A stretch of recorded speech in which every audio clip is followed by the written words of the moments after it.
So here we are, my dear friends, on night 4 of this epic journey towards the end of the hunt.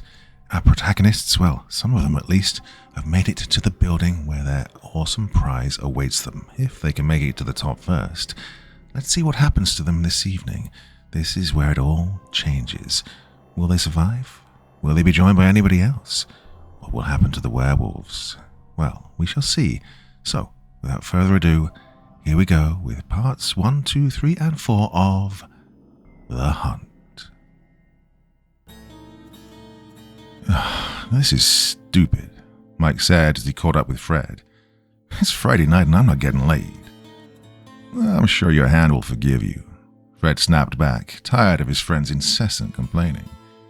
God, if I knew you were going to bitch this much, I'd have left you at home. Why can't you be more like Neil? Tell him, Neil. Leave me out of this. Bringing up the rear, the scrawny teenager fixed his glasses as the trio stumbled along in the dark. This part of town had once been an industrial zone bordering a housing complex. The ruins of long-abandoned buildings, their doors and windows boarded up, only added to the sense of emptiness.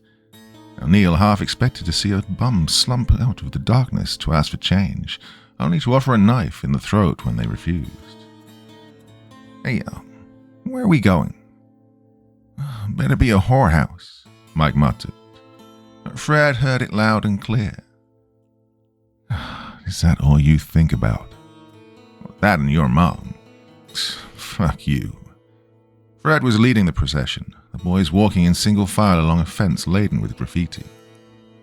Much as Mike pissed him off, Fred liked having him around for protection. The guy was built like a brick and could intimidate almost anyone. He felt safer with Mike around, though he would never admit it. Neil was the type to just go along with the group. The brains to Mike's brawn. He fit the description of a nerd to a T, especially with the binocular-sized glasses he wore. He was Mike's foil and served as a good balance to their awkward trio. Fred wasn't exactly sure what he brought to the group. Good looks, maybe? Yeah, that was it. Following the fence, they came around the corner to a street lamp that flickered so much it created a strobe lighting effect. This made their shadows wax and wane against the fence, like they were being pulled and stretched to an inhumane length before being crushed back down. Only Neil seemed to notice this as he rushed to catch up with the other two. Cold, he pulled the collar of his sweater tight around him. Do you know where you're going? Mike asked, impatient. I feel like I'm being jerked around. You'd know, Fred shot back. He expected Mike to fire back with a mom joke, but held up his hand as if signaling a squad to come to a halt. Yo! He found it. A small opening along the fence just wide enough to fit through one at a time. There was a sign, just legible, around the mouth of the opening which read, Runners Here. The fuck is this? Mike asked. Can't you read? Oh, wait, you can't. Fred nimbly dodged a smack to the head by rearing back. Wait, that's us. Where the hell are we running from, pimps? It's a game, asshole. I told you this shit already. Fred already had a leg through the gap. Now you want to play or go home? It was a bit of a squeeze, but Fred managed to get through without a splinter. The other side of the fence looked like an abandoned junkyard. Disused furniture, broken appliances, and what looked like a blow-up doll strapped to a punching bag. Hey, sexy, Fred whispered as he took a look around. Behind him, Mike struggled to put his impressive bulk through the hole while Fred stumbled in last. Fred turned to both of them. All right, listen up. Only the best players get invited to the game. So, Mike? He turned to him then. You behave, and Neil? To the other. Try to lighten up. Fixing his glasses, which had come loose while he squeezed through the gap, Neil said, I understand basic human interaction, Freddy. Mike patted Neil on the back so hard his glasses came off again. Well, yeah, but you understand girls. Neil backed off then, indignant. Look, it's a game, dumbass. Gritting his teeth, Neil fixed his glasses again and turned to Fred. The Hunt? Sounds like a fancy name for hide and seek. What are we, 4 years old? This isn't just a game, it's the real thing. Seeing he had their attention, Fred elaborated further. Yeah, it makes hide and seek look like hopscotch. Runners, that's us, participate in a race where we can win money, fame, cards, even girls. Liking the sound of that, Mike said. However, Fred went on, this used to be a housing complex before everything went belly up. They try to host these things in abandoned areas so they don't attract attention. How did you find out about it? Neil asked in his aggravatingly curious voice. Connections. Refusing to elaborate further, Fred continued. Look, I don't make the rules. I'm a player now, and so are you. He stepped toward them. Now, from what I've heard, we will be filmed at all times. That means there'll be people from all over the world watching us. Making us look like fools, making fools of ourselves, Neil said, unimpressed. I can't believe I agreed to this. Mike scoffed. Head out on another night watching porn? Whoa, sucks for you. Fuck you, Mike. Everyone wants to. Easy, you guys. Fred got between them. Maybe his role in the group was as peacekeeper. Mike and Neil barely got along at the best of times, and that's when they weren't cold and staggering about in the middle of the night. Come on. We're here to have a good time. Neil, you watch streaming shows all the time, but this time, you're the star. It'll be your face everyone sees when they click play. Mike, I heard the players get real physical. You don't just run, you fight to keep from being caught. Well, you love knocking heads around, right? Will there be girls there? Well, everyone's invited. In that case, Neil began, why all the secrecy? Fred shrugged. Well, the game's, not exactly legal. Neil stepped away. Damn, I figured as much. But forget it. I don't want to wind up in jail over some stupid game. You guys are idiots. I'm going home. He turned to leave, only to have Fred block his path. You mind? Dude, we need a minimum of 3 players. It's the rules. I don't care. You only get 1 invite to the hunt. You never get called back. Well, that's on you. Look, that's not right, man. Haven't I always had your back? Even when we were kids, we were always together. Now, you did a lot of shit I wasn't cool with. Like that time we snuck into the ladies' room in the mall because the men's room was out of order. Told you to go outside and piss in the trees, but you didn't listen to me. Fred tapped his own chest now. I'm the one who got caught. I'm the one whose folks got a call from security. I'm the one who was banned from going there ever again. Knowing where this was going, Neil sighed. But I wasn't. That's right. You know why? Because you didn't tell anyone I was there. Damn straight. I made such a commotion that nobody noticed you while you still had your pants down. Kept my mouth shut, didn't even tell anyone in school so you'd be embarrassed. I didn't snitch. Fred chuckled then. We know, both of us, that ain't even the worst thing I did for you, but no matter what, I always looked out for you. Now I'm asking for your help. Hey, where was I when this happened? Mike asked all of a sudden. You pissed in the girls' room. Shit, I'd have been all over that. Ignoring him, Neil said, Come on. Please, man. This is so stupid. Please. Can't believe it. All right, fine, whatever. Reaching into his back pocket, Neil pulled out a face mask. I'm going incognito. Deal? Without waiting, he pulled the mask on, covering the lower part of his face. You morons, you want your face all over the internet, but I don't. Fred clapped his hands. My boy. And he flashed Mike a wink. You still wear that shit? If the cops see this, I'll be the only one they can't accurately identify. Plus, Neil pulled up his hood. Well, gives an aura of mystery. What? Aura? Aura? Means, well, you know what, never mind. Looking up, the boys spotted a large structure in the distance. A dark monolith with only a handful of lights clinging to it like fireflies. Surrounding the building was a graveyard of failed dreams. Fred only saw opportunity. Right, let's go. Walking towards the building, they spotted a large group of people in a clearing with a sign reading, "Runners Welcome," at the entrance. Each team consisted of 3 players, some wearing matching outfits or color-coding their attire. The clearing was surrounded by low-yield lamps powered by generators, at which the very center of stood a raised dais. A pair of men wearing dark clothes stood by the dais to ensure that none of the runners approached it. Others like them moved about the opening, checking equipment, answering questions, or just standing around like statues. One of the men approached Fred's group as they walked in. "Name," he said in a gravelly voice, carrying with him a pad on which several lines had been crossed out. Toadstool," Fred replied. The man looked over him once, and then at his friends, before crossing another name off the list. "Welcome to the hunt. Please remain to the side. The host will be out shortly." And that was that. And the man walked away. Fred felt someone punch him from behind. "Toadstool?" Mike said in an incredulous voice. "What the fuck is that?" "What, do you think I'd be stupid enough to give my real names? You want to see that guy come into your home address and knocking at your door?" "Toadstool," Mike said again in utter disbelief. "What?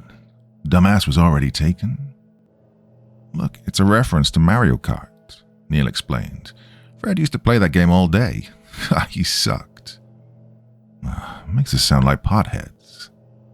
Mike glanced at the other teams. There were a couple of all-girl teams, though none of the players particularly caught his eye. There was an attractive girl sitting on a guy's lap, the 2 sucking face while their third player drank from a bottle. All wore distinct red sneakers to signify they were a team. Shit, I'm gonna go get a drink." Mike walked away to a makeshift concession stand, shaking his head, muttering, "Toadstool." "Fred?" Neil had his hands in his pockets trying to warm up. With his hood up and his mask on, he was unrecognizable to all save those who knew him. How many people do you think are watching us right now?" Fred looked around and took notice of the cameras that had been placed beside each of the lamps. There was one by the concession stand where Mike was ordering a drink, and if he didn't know any better, he'd say that bird on the corner of the sky was a drone. Fred only noticed it because of the moon, which was hidden behind a wall of clouds and appeared little more than a white eyelash. "I don't know, bro. Lot?" That seemed to make Neil nervous. "This stinks. It's a junkyard. It's a sham." Neil lowered his voice when one of the men in black walked by. Only when he was safely away did he dare speak again. "I feel like this is some kind of flesh market and we're the pigs." "I told you, it's just a game." "I don't know, Neil. This is just... Look, it's messing with me, all right?" Seeing his friend shifting his balance from one foot to the other was making Fred feel self-conscious.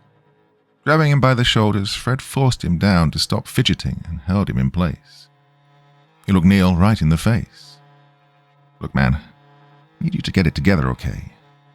You losing your shit is gonna make me lose my shit, and you know that's gonna only make Mike happy. You wanna see him happy? Me neither. So, just chill." Neil remained tense, though he did stop fidgeting. Mike returned with 3 beers in hand. "Right, time to man up, ladies." After distributing the beers, Mike took one long swig before looking around. Fuck's up with the KGB agents? Probably hired security. Don't want just anyone playing the game. Neil took a swig. "Hey, thanks for the beers, man." "What can I say? I'm a nice guy." Bullshit." Really, just, don't piss me off." Motioning to Neil then. "What's wrong with him?" Fred looked to Neil, who nursed his drink and kept looking around as if expecting to be attacked. "He thinks this is a sham." "Could be. Who the hell holds a game out in a shithole like this?" "So, what do you think of the competition?" Mike smiled. "Yeah, mostly pussies. Hippies and preps with nothing else to do on a Friday night." Chuckling, he said, "You know, I heard a team calling themselves the Justice Heroes. I mean, what the fuck are we, Comic-Con? Suddenly Toadstool ain't so bad anymore." "Fuck, man, you should have asked. I'd have given us a cool name like the Crushers or Dead to Rights." "You lack imagination, Mike." Mike emptied his beer. "What name would you use, Neil?" "Fuck, it's cold." "You see, now that's original." "I'm not being cute, I'm seriously freezing my balls off." He took a swig. "Don't they have any coffee?" "Yeah, right by the cappuccino machine." "You're such a dick." "Well, that's what your mom keeps telling me." "Oh, fuck off." "Look, just chill." Fred got between them again. "I feel like I'm looking after a pair of kids. Could you just relax?" "He keeps talking shit about my mom." "So talk about my mom. I don't give a fuck." Mike's face hardened at that. "I don't know where that bitch is anyway, so don't bother me." Well, that comment left an awkward silence in its wake. "I'm getting another drink," Mike said and walked off. "He makes it really hard to like him," Neil said in a hushed voice. "He's had a shitty life. Doesn't mean he has to be shitty to the rest of us." Fred opened his mouth then, but thought better of it and shut up. Sometimes it's best to leave certain things unsaid. A bit of wisdom learned through years on the streets. And it was said that you could choose your friends, but not your family. Neil and Mike were as close to family as he'd ever had, so like it or not, this was it. If they played their cards right and listened to him, maybe, just maybe, they could all come out of this a little bit better. Oh, and a whole lot richer. When Mike did return, he was in brighter spirits, a sharp contrast to when he'd left. Fred knew it was a defense mechanism in dealing with a hard life. You kept your emotions in check and your heart closed, else anyone could walk all over you. While he hadn't known Mike as long as he had Neil, Fred knew he could trust Mike when the chips were down. They'd been in enough scraps together to know they could count on the other in a fight. Well, this was it.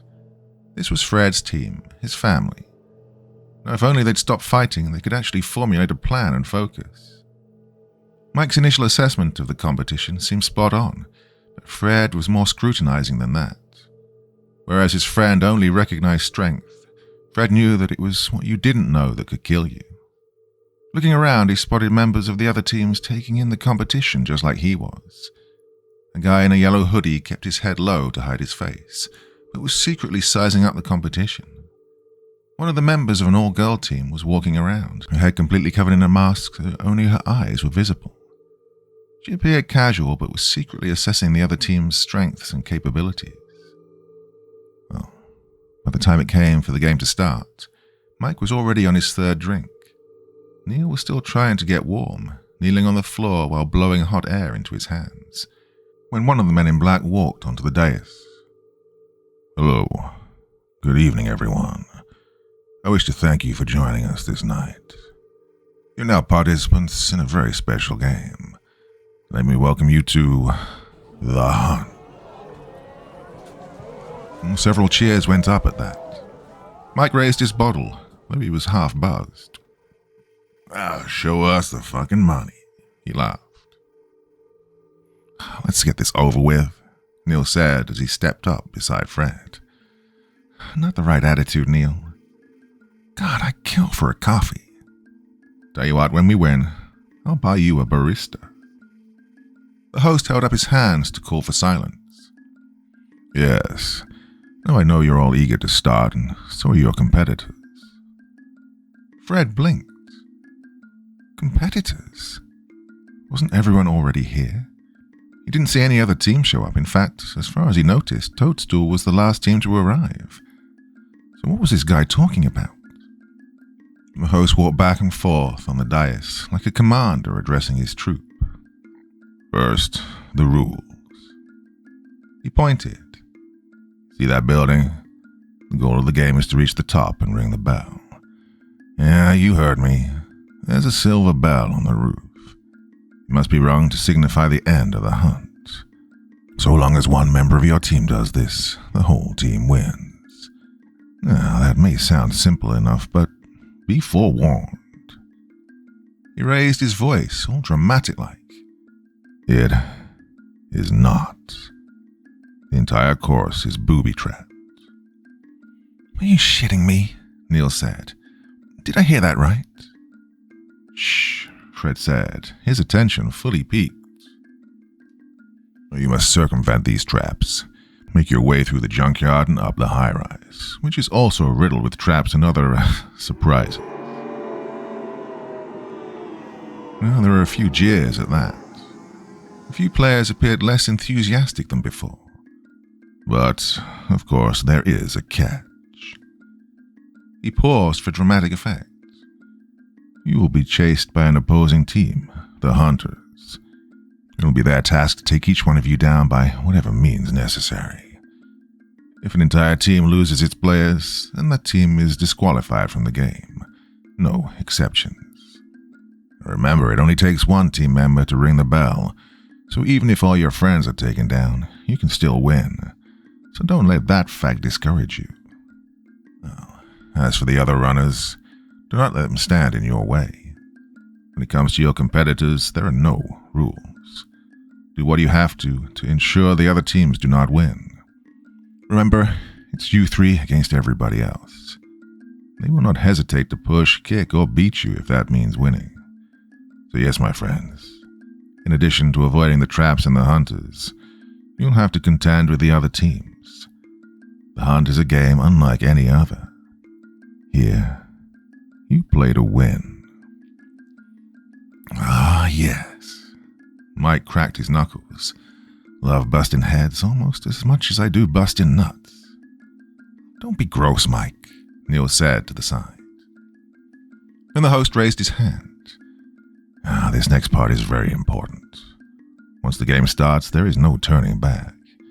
Any attempt to leave the grounds will result in immediate disqualification. He held his breath. But there are no quitters here, yes. Several no's rang out, indicating the runner's readiness to play. A few players, though, looked about as if looking for an exit. It was then Fred noticed several of the men in black appearing just on the periphery of the gathering. It was like being penned in. Fred began to wonder if perhaps the option to leave wasn't really a choice at all.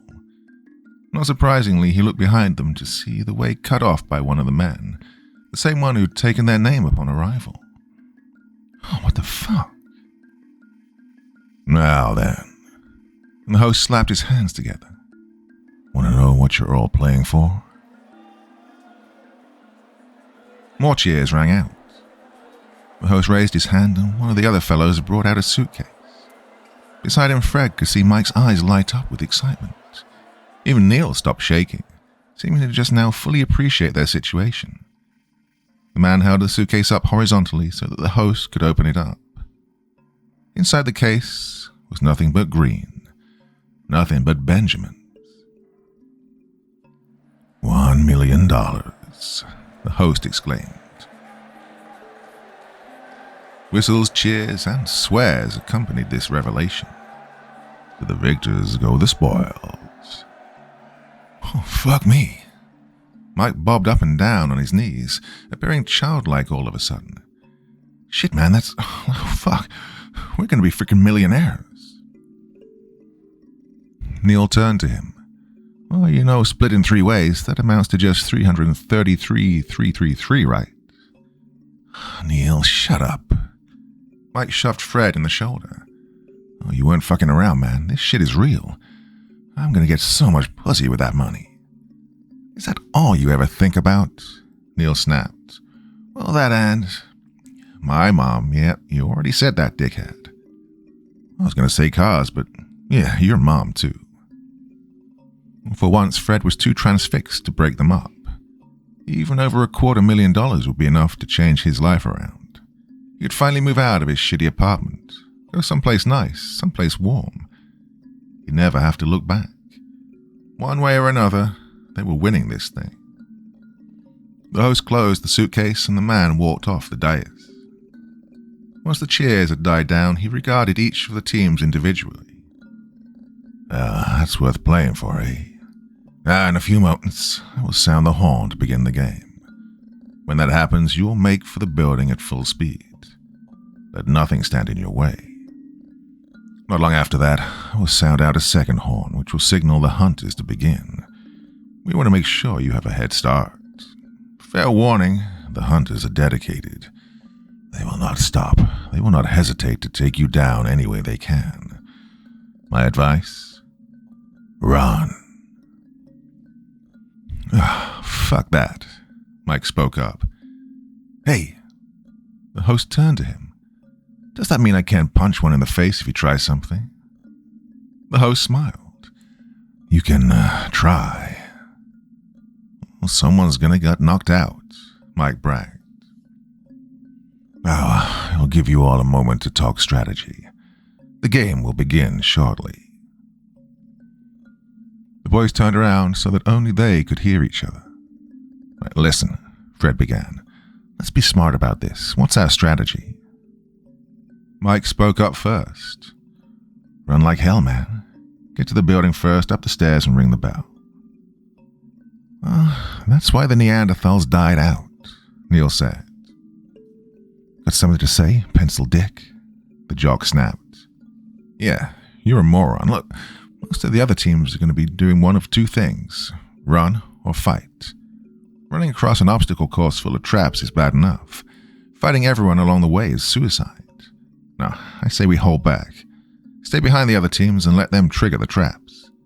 When we see teams fighting each other, we either run past them or let them wear each other out before fighting whoever's left standing. Either way, we'll have less competition and reserve our strength for when we need it. Well, I knew we kept you around for a reason. Fred patted him on the head, which only annoyed him. But Mike wasn't so impressed. Yeah, while we're dicking around in the back, one of the faster teams will get to the building first and ring that bell. You know what a race is? I'm not saying we just walk, stupid, but we need to pace ourselves. Neil took a look around. How about we keep behind one of the physically weaker teams? That way, if we have to fight them, our chances will be better.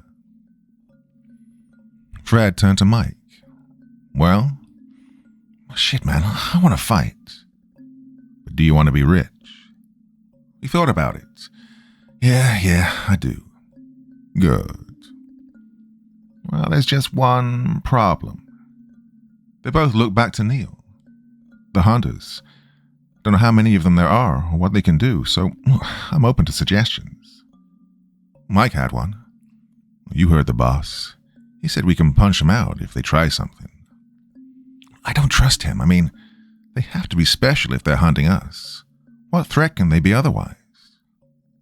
Fred hated to admit it, but Neil made sense. Well, he sucked at math, but he knew how bad unknown variables could be. Right, then we keep our heads down, follow the other teams, fight when we have to, and try to stay away from the hunters. But if one shows up, then you can punch him in the face, Mike. Nice. Okay, break. Once the teams had finished their strategy, the host spoke up again. In his hand, he held a blowhorn. Looking out at the crowd before him, his smile went from ear to ear, and it seemed predatory. All right then. Runners, you ready? The teams let out their affirmation. Remember, first to that bell wins. Now. He held up the horn. You have a 5-minute head start. Make it count. The teams lined up by the dais, all facing the building in the distance. A few barbs were being exchanged, some downright insults, and even a couple of threats. Well, it's going to be one of those games. Mike appeared like a linebacker ready to attack the defensive line. He licked his lips in anticipation. Fred smiled. They could win this, he thought. The three of them. Team Toadstool. Funny how that name sounded less cool in his head than saying it out loud. Get ready for... The host held up the horn. The hunt.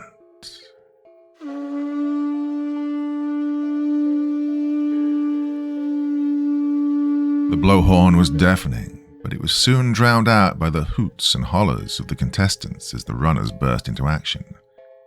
At first, they were all neck and neck, the teams moving in unison deeper into the junkyard, but as soon as space became limited, they started to split up. One team already fell into fighting, the runners exchanging blows. "Oh, man," Mike said, though he stayed the course and remained with his friends. The teams who were fighting seemed to have forgotten all about the race, throwing punches and rolling around on the floor. Mike laughed as one of them smashed another's face against a disused refrigerator. "Holy shit," Mike laughed.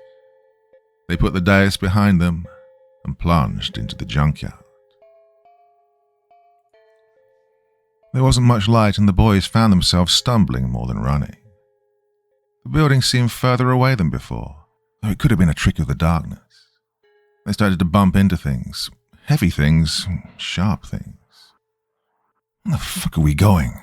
Mike said, waiting for the others to catch up.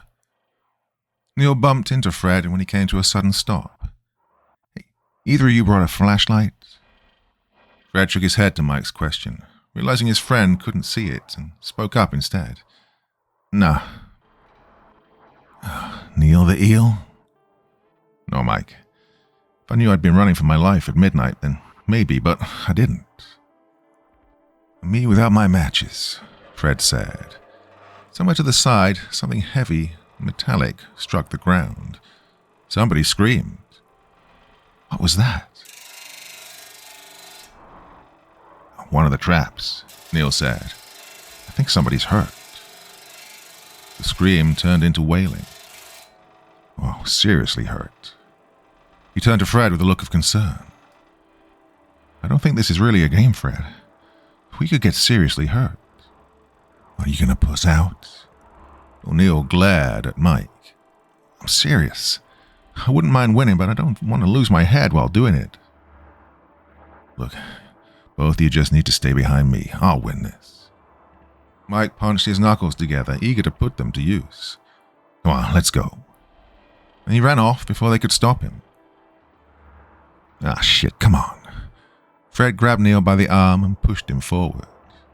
They had a solid strategy, so long as each of them played their part. Right now, the only person Fred trusted not to flake out of it was himself.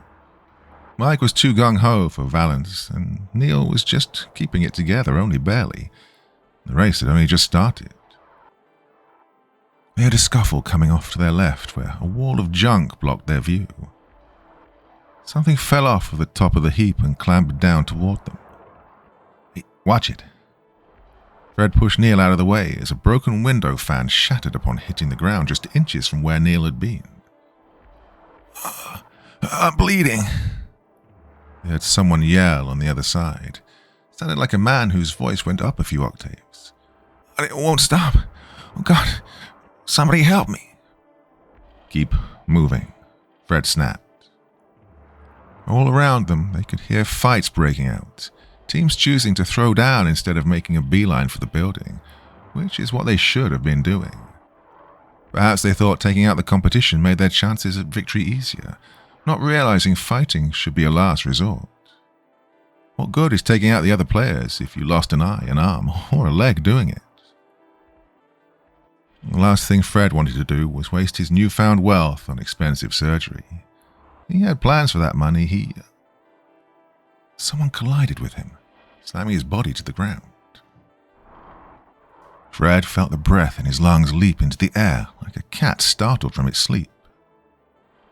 In the dark, he could see a shadow looming over him, straddling him on both sides, holding something heavy in its hands. But Neil was there before the shadow could do anything. He tackled the assailant, forcing him off Fred, buying him time that he needed to recover. Once he was back on his feet, Fred realized that the attacker wasn't alone. His teammates were right behind him, two of them cornering Mike, who was exchanging blows like a trained boxer. Fred had a choice to make. Mike looked to be holding his own and was larger than those attacking him. Neil, brave as he was already losing the fight against the other runner, who had already rolled him around so as to be on top. The runner began taking swipes, forcing Neil to cover his face. Par for the course. Fred moved forward and kicked the attacker in the back of the head. The runner fell over, groaning, allowing Neil to roll away. Fred didn't wait for the runner to get back up. Turning him over, Fred punched him once, twice, 3 times in the face. He could feel blood on his fist as he drew back, hearing the telltale sound of a broken nose. The runner went limp. "Watch him," he told Neil as he went over to help Mike. Somehow the assailants had managed to push Mike back against a wall of refuse, striking him from both sides. Fred noticed one of them had a weapon, a steel bar picked up from somewhere. He swung and narrowly missed Mike's head. "Hey!" The one with the bar looked around just as Fred punched him in the face. He managed to hold on to the makeshift weapon, however, and swung blindly to keep Fred at bay. Mike charged the other guy, who seemed less enthusiastic now that it was a one-on-one. Reaching out, Fred grabbed the arm swinging the bar and punched the guy in the gut, reeling him over. A quick elbow between the shoulder blades and the back of the neck put the runner down for good. The bar clanged to the floor, and Fred kicked him a couple of times to make sure he didn't get back up. Gasping, he decided to take the metal bar. Neil walked up to him, also out of breath. "Hey, thanks. That was some tackle. Wonder why one of them didn't go after you. Probably didn't see me. I am small." You helped me out, man. Don't sell yourself short." Fred swung the bar a couple of times to get a feel for it. Comfortable, he looked to see Mike walking back to them, grumbling. "Yeah, what happened?" "A bitch ran away before I could clock him. Got me all worked up for nothing." "Hey, what's that?" "What's it look like, man?" "Hey, give it to Glasses. He needs a weapon." Fred did offer the bar to Neil, who declined. "You sure?" "You saw how I did. I'm not a fighter." "Oh, you ain't a lover either." "And you ran right into that ambush." Neil spat at Mike. "They were waiting for another team to run by." He looked back the way they came. If that fan hadn't slowed us down when it did, all 3 of us would have been caught by surprise.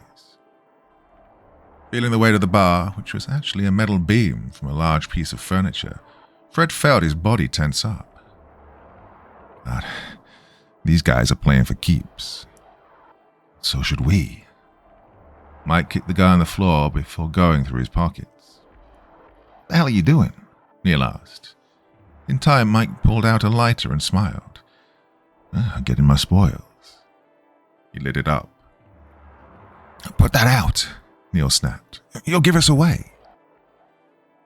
When Mike complied, Fred decided his brawny friend had the right of it and searched the guy who tackled him. Sadly, he found nothing of use in his pockets. Damn. From somewhere came a great commotion as a mountain of trash came down. Fred thought he heard someone scream but wasn't sure. Well, playing for keeps didn't cut it. "Guys," Neil began, "I'm not sure I want to do this anymore. If we leave, we're disqualified. We have to reach the end." Fred stood up. He thought he heard another team heading their way. "Right, keep to the sides. Move slowly. In fact, Mike, let me take the lead." "Why?" "I want to keep you in reserve. In case we get into a fight, I want them to see you last and piss their pants when you come out swinging. Neil, I want that brain of yours thinking. I want strategies we can use. You're the hilt. I'm the pommel. Mike is the sword, okay?" Whatever Mike said, though he didn't like being in the back. "I swear if you fall, Neil, I'm running right over you." Exasperated, Fred said, "Right, let's go." Taking the lead, Fred took them around a narrow pass that split into a fork. He stopped when he saw something on the ground. It looked like... oh, shit. A body. It was lying face down on the ground with one arm twisted at an odd angle. Fred approached it carefully, as if expecting another ambush. But his fears were unfounded as no runners sprang out at them. "Oh, fuck," he heard Neil swear. "Damn," Mike swore. "I mean, damn." "Is he, Neil asked.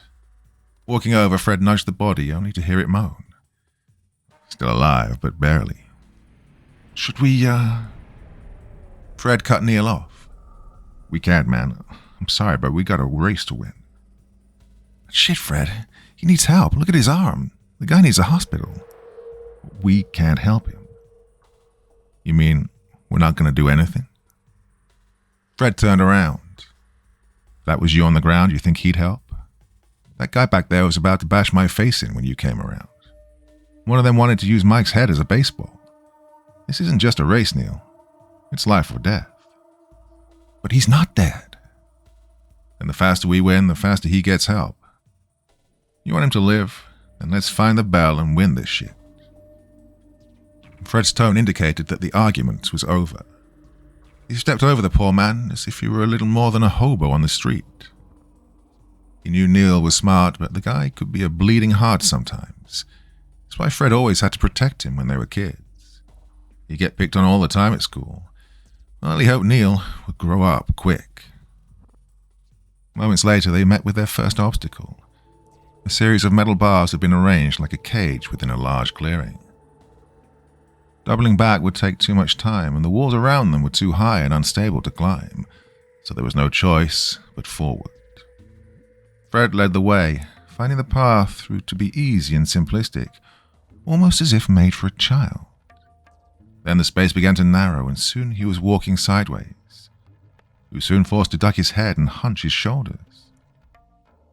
Fuck this, Mike said from the back. Fred, what is this shit? Are we almost there? Neil asked. We're here, Fred said as he stumbled into the middle of the cage. The space was a box just wide enough for the three of them to fit in together. There was a hole at the opposite end from where they entered. It's like we're back in kindergarten, Neil said. You going in? Oh, I can't tell you how many times I heard that, Mike joked. Oh, shut up, Mike, Fred said as he took a look inside. The hole went in for some way before veering to the right. Well, guess we're doing this. Fred ducked inside, tucking the metal bar in his shirt for safekeeping. Though tight, he managed to squirm in while moving on all fours. Holes had been dug into the tunnel so that he could just about see his way. Right, let's go, he called out behind him. There was enough room for him to look over his shoulder, and he could see his friends catching up. Once Fred turned the corner, he felt a sharp pinch in his hand, forcing him to stop. You whore, he snapped. Something crunched underneath him as he moved. His other hand was pricked as well. Neil? What? His friend's voice said from far back. Ask Mike to give me the lighter. I need to see something. After some work, Neil managed to pass the lighter forward, which meant sliding it between Fred's knees. Fred picked up the lighter and flicked it on. Oh, you gotta be. Broken glass lined the interior, stretching all the way down the tunnel. What is it? Neil asked. There's broken glass in here. What? What? Mike mimicked. As Neil relayed the information, Fred held the lighter as far out as he could. Oh, some sadistic asshole had coated the whole interior of the tunnel with glass. Guys, we have to go back. There came a loud bang that sounded like a metal hatch coming down. Fred heard Mike scream. Mike! Someone shut the fucking door. Door?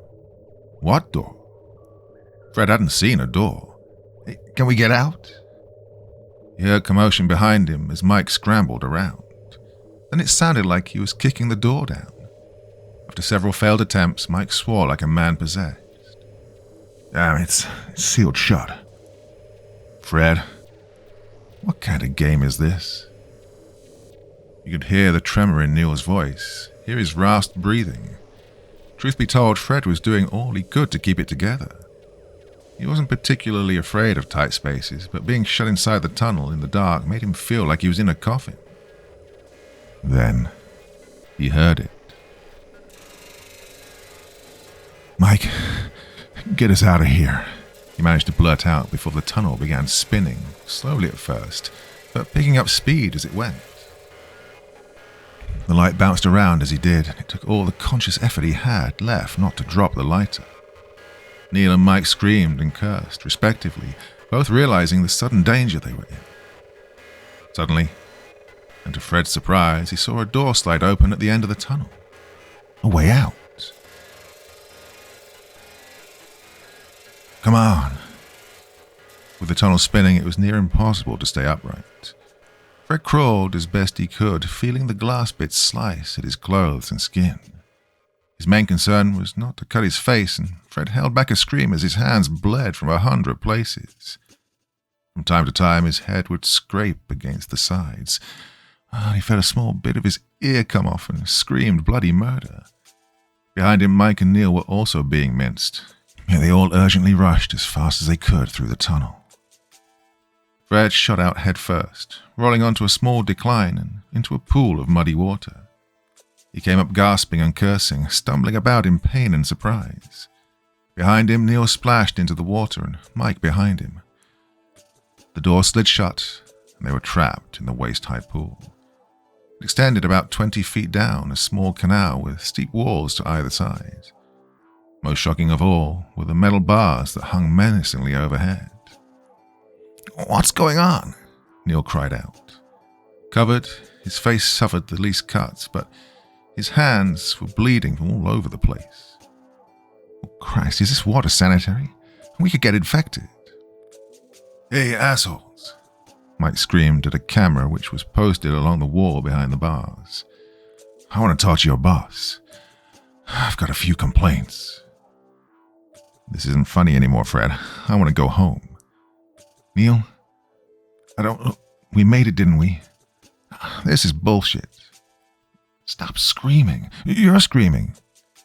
"Hey, dickwads," Mike called to get their attention.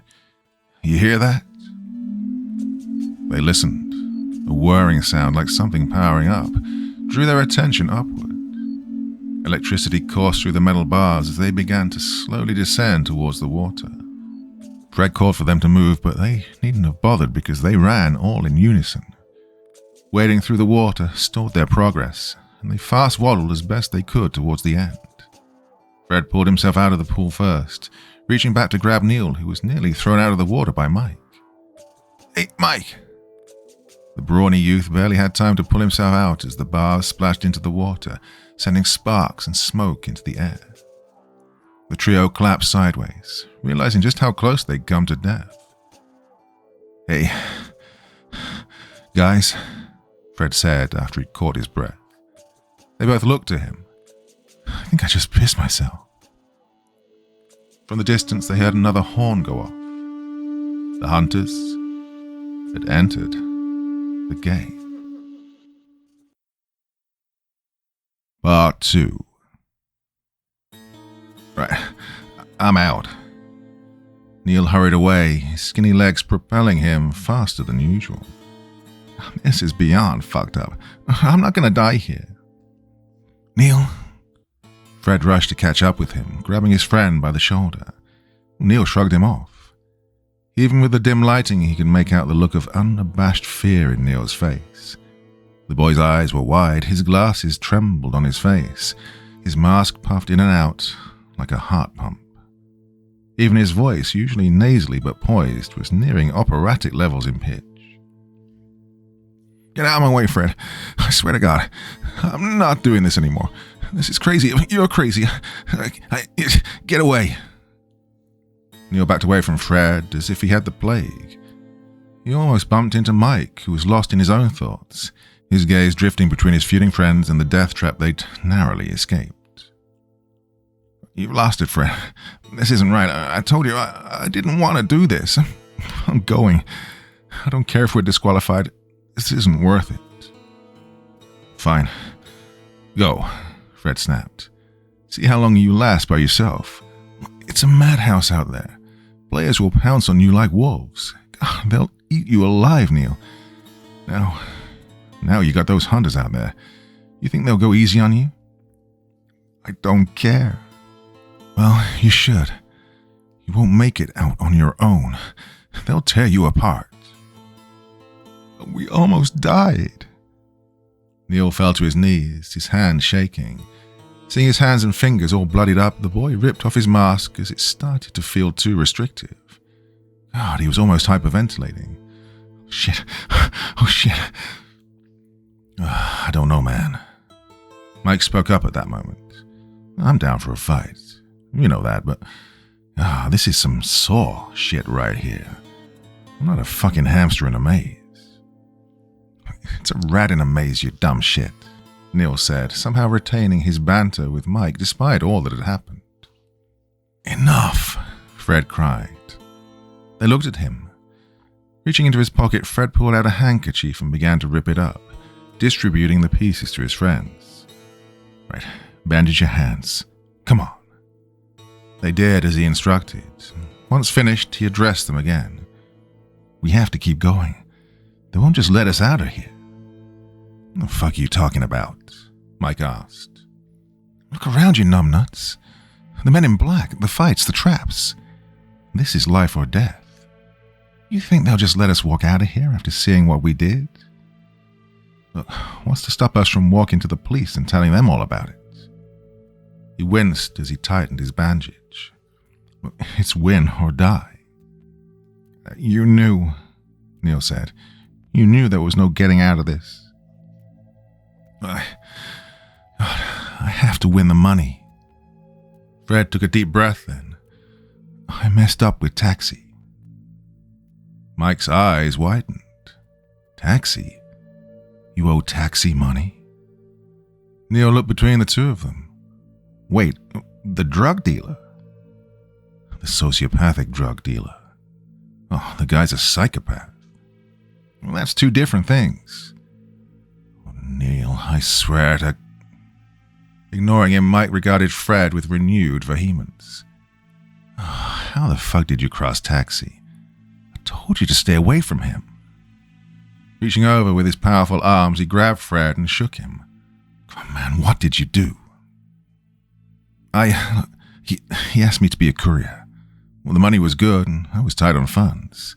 You know my mom don't make much, but it went bad. I lost the goods.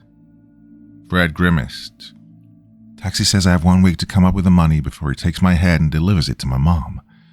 You know he doesn't make threats. He makes promises. You motherfucker. It was a stupid mistake. I was supposed to be the dumb one. What the hell was going on in your head? Angry, Fred pushed Mike away. I needed the money, all right? Well, I always need money. Doesn't mean I get into bed with pricks like Taxi. I knew a guy who nicked his car while riding a motorcycle. Taxi had both of his legs broken. What do you think he'll do to a guy like you? You brought us here, Neil began, to help you settle a score, Fred. He looked up. God, you are a piece of shit. I'm sorry, Neil, Mike. I didn't think it could go down like this. When I learned the hunt was being hosted nearby, I thought we could win easy money. These are our streets, our house. We can do anything when we're together. Does that mean we'll die together too? Slowly Neil stood up, staring down Fred even though he was a head taller. You're not gonna die. I almost did just now. I mean, we all did. Yeah, but we didn't. Fred took a step back so he could address the two of them. It's not like you guys get nothing out of it. We can all walk away with more than $300K in our pocket before the end of the night. I can pay off Taxi. Mike can buy a car.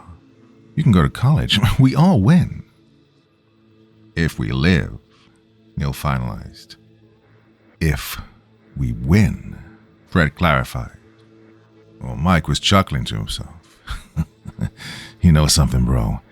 If you told me this was what it was really about, I might still have gone along with it. I can deal with the fights, the traps, even Neil's bitching. Then he walked up to Fred and punched him in the guts, causing him to bowl over. But I don't like being lied to. Oh yeah, I'm a prick, but I'm an honest prick. And I don't like being used. Same here, Neil said. After all the shit we've been through, God, this is too far. Right, let's get out of here. Mike walked off, and Neil followed shortly, offering Fred a condescending look before he turned away. Fred clenched his jaw, the pain from Mike's punch still reverberating throughout his body. He knew he'd fucked up, but that was that. He'd make it up to them, he knew, but later. Right now, they had a game to win. Well, they encountered their first hunter not long after. They moved in silence toward the building, now focused and completely alert. Fred's revelation created a schism between their group, and even Mike and Neil stopped exchanging insults. It's as if they suddenly realized just how desperate their situation was, and stopped treating it like a game. In time, they crossed paths with another team who, for some godforsaken reason, had chosen to wear bright red shirts for the event. Mike ambushed the first one he saw and body slammed him into the hardest thing he could find. Fred took out his metal bar and fenced with the other, who had picked up a loose board as a weapon. The board was heavier, but that made him slower. Biding his time, Fred waited for an opening and took advantage, putting the runner down once and for all. The last runner had been wounded already and had the misfortune of dealing with Neil. He tore into the player as if he were responsible for all of this. Punching the guy right in the nose, Neil wailed on him as he squirmed on the ground, holding his hands up in meager defense. Fred had to pull him before he killed the poor guy. Looking into his eyes, Fred feared if that's what he'd intended to do. There was a coldness in Neil. Fred wondered whose face Neil envisioned when he was bashing the guy's face in. Good, he thought. Let him use that anger. They needed to go all out if they intended to survive. In another clearing, they spotted something that stopped them dead in their tracks. Several merry-go-rounds had been set up to serve as obstacles. They were all spinning at the same time, only each rail having a saw attached to them to create spinning blades of death. Oh, fuck me, Mike said. At the very center of the deadly cyclone was a wounded woman. She was bleeding profusely from her back and pounding like a wounded dog. They could hear her whimpering over the sounds of the blades. It doesn't make sense, Neil said. Mike scoffed. Bitch forgot to duck is all. That's just it. Those blades are easy to avoid. You just need to crawl under them. How the hell then did she get cut? Why don't we ask? Fred was moving before he could respond. Neil's assessment proved correct, and he managed to crawl beneath the blades with ease. The whistling sound they emitted was unnerving. You could only imagine how sharp those edges were. By the time he reached the center, the girl was still unaware of his presence. Upon closer inspection, he noticed she had not one, but 3 deep gashes across her back. Those didn't even look like blade cuts. Hey, Startled, she turned and held up a broken bottle as a weapon. Her eyes were wide and she had blood across her face. Stay back. Oh, easy. Fred held up his hands. I just want to get by you. Where's your team? Tears filled her eyes. They're dead. He killed them. Her whole body was trembling. Her arms acted as if the bottle was suddenly too heavy to hold. He tore into them like an animal. He? Fred said. Mike and Neil had crawled through right then. Where is he?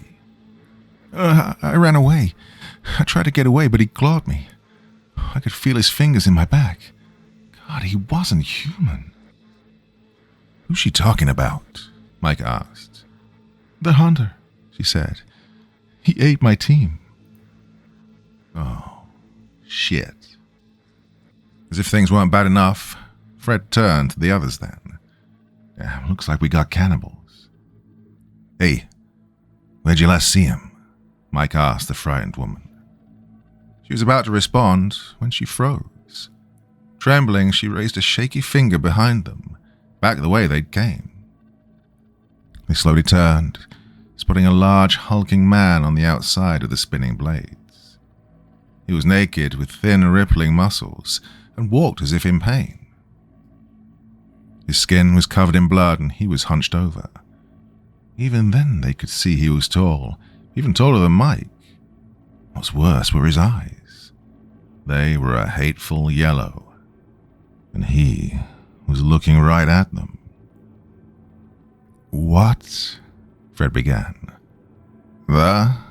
Neil continued. "Fuck," Mike finished. The man was bald, and as he approached, they realized that he had marks all over his head. It looked like he scraped his nails all over his skin. Those same marks covered his chest, arms, and legs. He was grunting profusely, like every step took effort. It pained him in some fashion. Jerking back and forth, he stopped just short of the first cutting blade. Only when the metal sliced a piece of skin off of him did he open his mouth.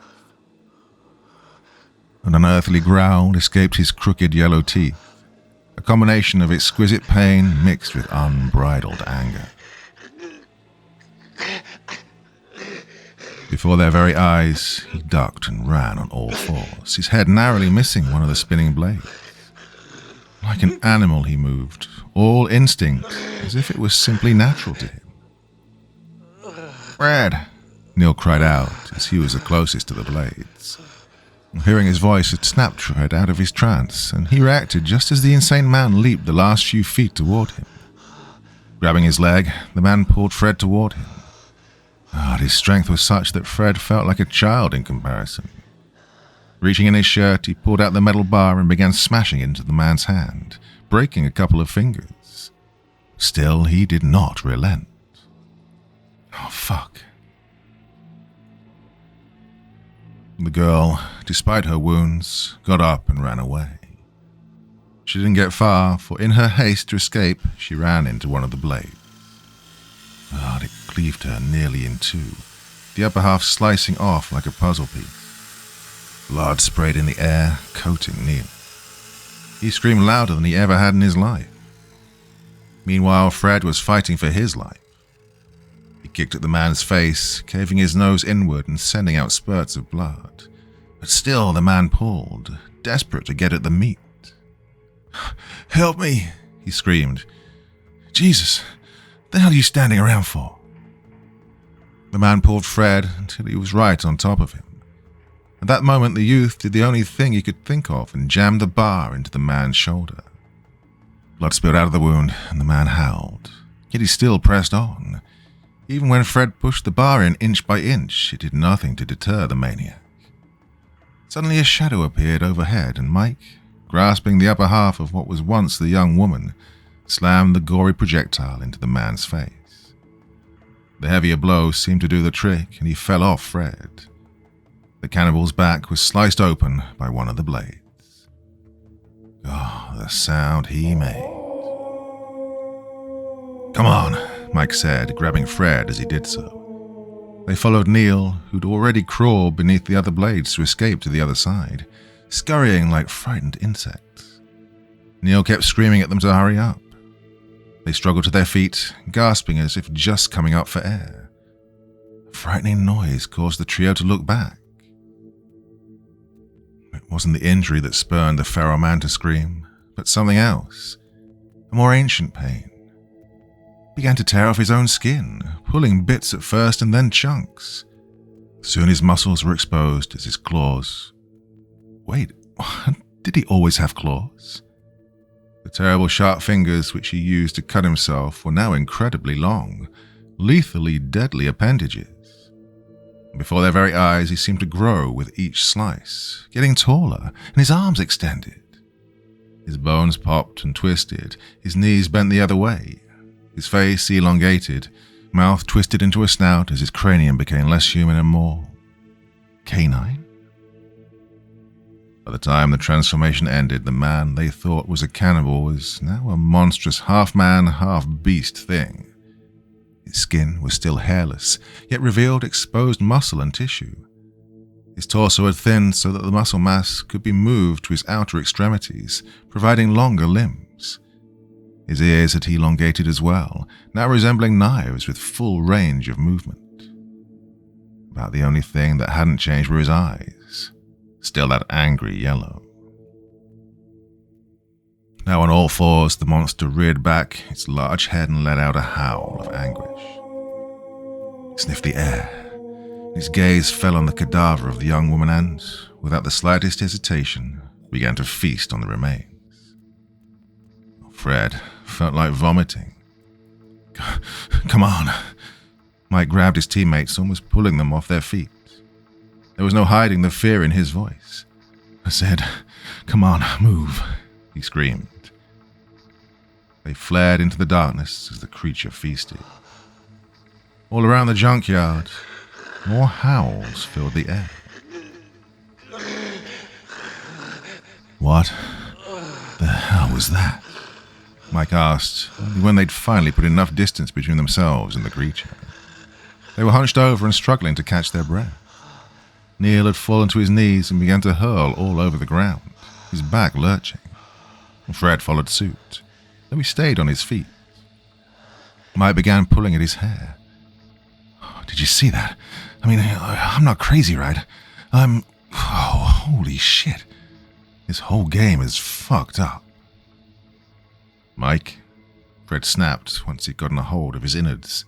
"Just chill out." "Chill out? You want me to chill out? Well, okay, fearless leader, I'll chill out." Mike stepped up to him, pointing in the direction they'd come from. "You want to tell me what the hell just happened? Because I don't fucking know. Maybe you do, since you know everything." Fred stood up. "What the hell's that supposed to mean?" "I don't know, Freddy boy. Explain this to me." "Mike, I don't know what that was. Why in the God's golden balls do you think I'd understand any of that?" "Because you brought us here." Mike was almost spitting in his face. Never had Fred seen his friend so uptight. Who could blame him? "Is it worth it? You need money so bad that you had to take a job from Taxi, screw it up, and then screw up both our lives because you couldn't hack it?" "Fuck you, Mike." "Yeah?" Mike pushed him. "Go ahead, tough guy, come at me." Fred almost did. Right now, there was nothing he wanted to do more than break Mike's nose, smash his face, cut up his... Well, it was like he'd just snapped out of a trance. Suddenly, it all became clear. Werewolves. What? We just saw frickin' werewolf. Mike's jaw went slack. He took a step forward, grabbing Fred by the collar, and threatened, "I'm gonna punch you, man. I'm gonna just fucking punch you in the..." "Stop it." Neil looked up, bile dripping from his face. He wiped his chin as he slowly got up. "Don't be stupid, Mike. At least not more than you already are. You were there, you saw it. You watched the movies." Then to Fred, "He's right. Are you too high?" Letting Fred go, Mike looked between them, his chest rising and falling as if breathing became a chore. Finally he said, "Because if you are, can you give me a hit? Because I'm losing it." "The hunt," Fred said. "They are the hunters. We are the hunted. Tell me you didn't know this before you signed our death warrants. Tell me, Fred." Looking at Neil, Fred shook his head. "It's supposed to be a race. Just teams of 3 competing for a cash prize. That's what they told me." "And you believed them?" "How was I supposed to believe, Neil? You think if they told me I'd be hunted by werewolves that I'd have taken them seriously? I'd have laughed, and so would you." Fred raised his head as a howl filled the air. They were screaming in the distance. No doubt one of the hunters had found its prey. "I knew we could win. The 3 of us, we can win anything, but werewolves, how the fuck was I supposed to know?" "Well, I quit," Mike said. "I didn't sign up for some bullshit Halloween special." He began to walk away, but Fred chased after him. "Mike." "I don't care if I'm disqualified. I'm out of here." A sound stopped them in their tracks then. They'd fled down a path between 2 walls of junk. From down the way came the sound of something heavy falling. A few seconds later, a long snout appeared around the corner. It It was followed by an elongated head devoid of all hair but glistening with exposed muscle. The creature sniffed the air as if discerning something. Finally, those fierce yellow eyes focused on them. "Oh, fuck," was all Mike said before it revealed its sharp teeth. "Run." The trio fled as fast as their legs could carry them, the beast snapping its jaw as it gave chase. It moved paradoxically, like a creature both accustomed and estranged to being on all fours. Its arms were longer than its legs, almost twice the length, giving it a gait akin to that of a primate. Even with its odd movement, it still ate up ground very fast and was catching up with them. Their best chance at losing it came when it broke out of the junkyard toward a quartered-off fence. It marked the boundary between the building and the rest of the playing field. Beyond it lay a parking lot with empty cars. The fence was tall and there was barbed wire at the top. Near the far end was a gate used for entry. They made a rush for the door. With their long legs, Fred and Mike surpassed Neil, who was struggling to keep up. "Wait," he cried. "Don't let it get me." He dared to look over his shoulder and wished he hadn't. The werewolf had zeroed in on him, like a predator in the wild, and it had focused on the weakest member of the herd, closing in for the kill. Neil felt a hand grab his collar. Fred practically pulled him the rest of the way, throwing him through the door. Mike slammed the door shut just as the beast plowed into it, sending him sprawling back. The lock had snapped shut and held, but only just. The beast growled and snapped its jaws at them, seemingly intent on forcing the door open. Fred and Neil pulled Mike to his feet, staring dumbfounded at the creature's tenacity. "That's not going to hold," Neil said. "Thank you, Captain Obvious. Right, let's move." Taking the reins, Fred led them into the lot. The beast's growls of frustration followed them. "Hey, do you know where we're going?" Mike asked. Fred didn't have a clue.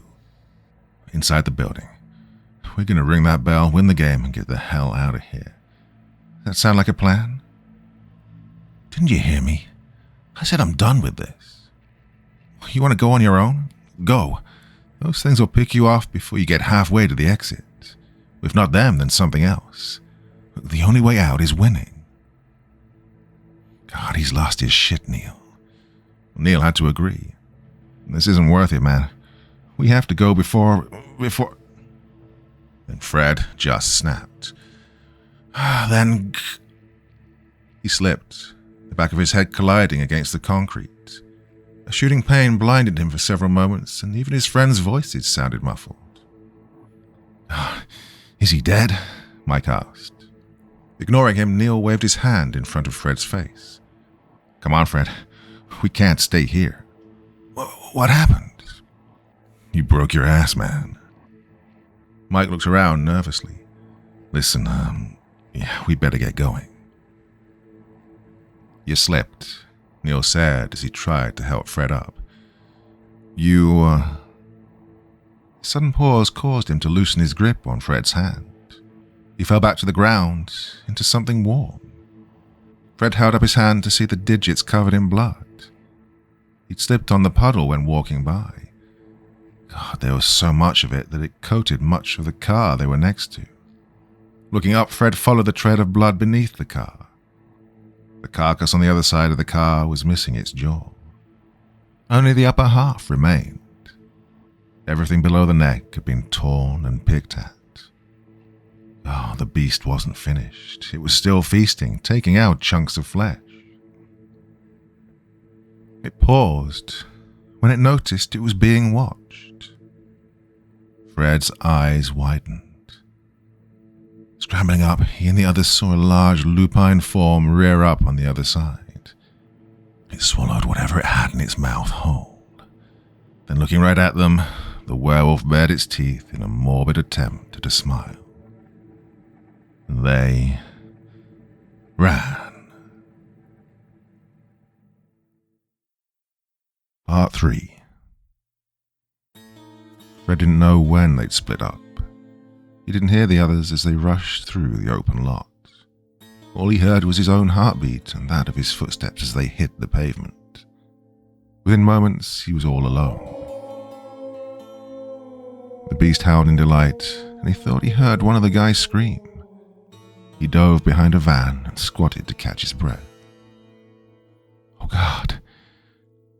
He hoped it hadn't eaten one of his friends. If it had, he'd blame himself until the day he died, which in this case wouldn't be much longer. God, how could he have been so stupid? Was the money worth all this?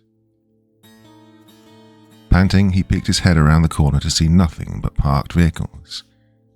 Guys, he mouthed with no sound passing between his lips. Something heavy slammed onto the top of the van.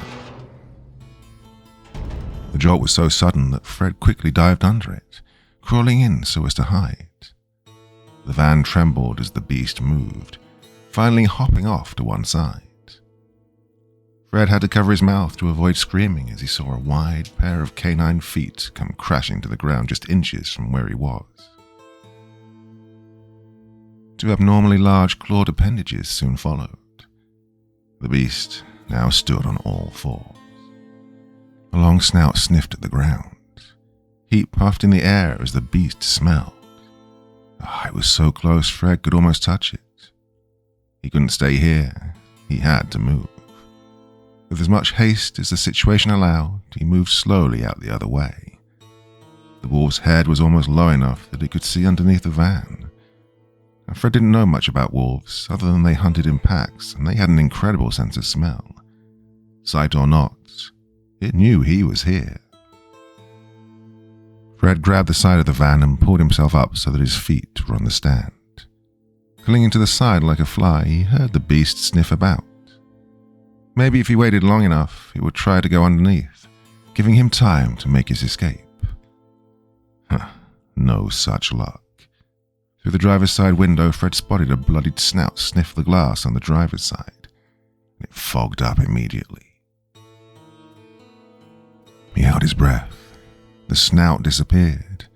The beast let out a growl and slammed against the vehicle. Fred's eyes bulged as the van actually moved several feet towards the adjacent car. He lost his grip and fell back against said car. The wolf slammed the van again, allowing Fred a moment to roll backward, bringing his feet up before the van could crush him as it collided with the car. He rolled over the hood and fell off the other side. Fred got back on his feet just as the werewolf climbed the van. Standing, he could truly appreciate just how huge it really was. Perhaps bigger than the one they'd seen in the spinning blade trap. The creature was at least 8 to 9 feet in height. His body was emaciated to the point where he could see its ribcage. Though thin, its arms were powerful enough to rend a body to pieces. Talons as long as Fred's hands seemed too large for the creature's body, yet they moved with amazing dexterity. Like the others, it was completely hairless, yet coiled with muscly sinew. Well, this was an alpha. Somehow he just knew. The alpha reared back its muscular neck to let out a howl, as if to signal to the others that prey was near. It was greeted with another howl, and then another. Finally, Fred just started to run. Well, it would be impossible to describe the feeling of knowing an apex predator was hunting you. Fred had several points in his life where he'd faced death. A deal gone wrong, a gang incident, some asshole trying to shake him down on the street. But none of them would ever compare to the sheer dread that filled his chest at that moment. Gangbangers and crackheads may try to kill you, but at least they won't eat you. Eaten. Well, it's a primal fear that went back as far as humans have existed. The notion that you are at the bottom of the food chain, that you exist solely for the sustenance of another animal, one far larger, meaner, and hungrier than you. Fred could never put into words the fear he'd felt at that moment. Even Neil, arguably the smartest person he'd ever known, would stumble with the attempt. He heard the beast's pursuit, could feel the ground vibrate with its heavy steps. Fred ran around the cars, knowing he'd never outrun the beast on flat ground. He began to bob and weave, using the cars as obstacles to slow it down. At one point, the beast hopped onto one of the cars and jumped. Fred had just enough time to duck as it took a swipe at him, tearing a long gash into the hood of a car and causing the alarm to go off. Oh, fuck me. Fred scrambled to his feet and took off without looking back. The Alpha slammed into a parked car, causing it to slide into Fred. Stumbling, Fred had enough sense to roll along the pavement, an instinct which saved his life as he found out when his roll took him beneath the car. A long clawed hand reached out to grab him, but it smacked into the bumper instead. Enraged, the Alpha began to shake the car violently. One would think it intended to throw it into the air. Fred began to crawl toward the next car, using it as cover. Well, it went on like this for some time, the beast slamming the cars together while Fred desperately tried to crawl, scraping his already wounded hands and tearing up his clothes. Only when he reached the end of the line, where the cars came to a stop, did he realize his time was up. Across the way he noticed an SUV with an open window. Throwing all caution to the wind, Fred got up and ran as fast as his legs would carry him, which wasn't much. He was tired from all that running. His heart felt like it would give out. He just wanted to feel safe, to have something between him and his pursuer.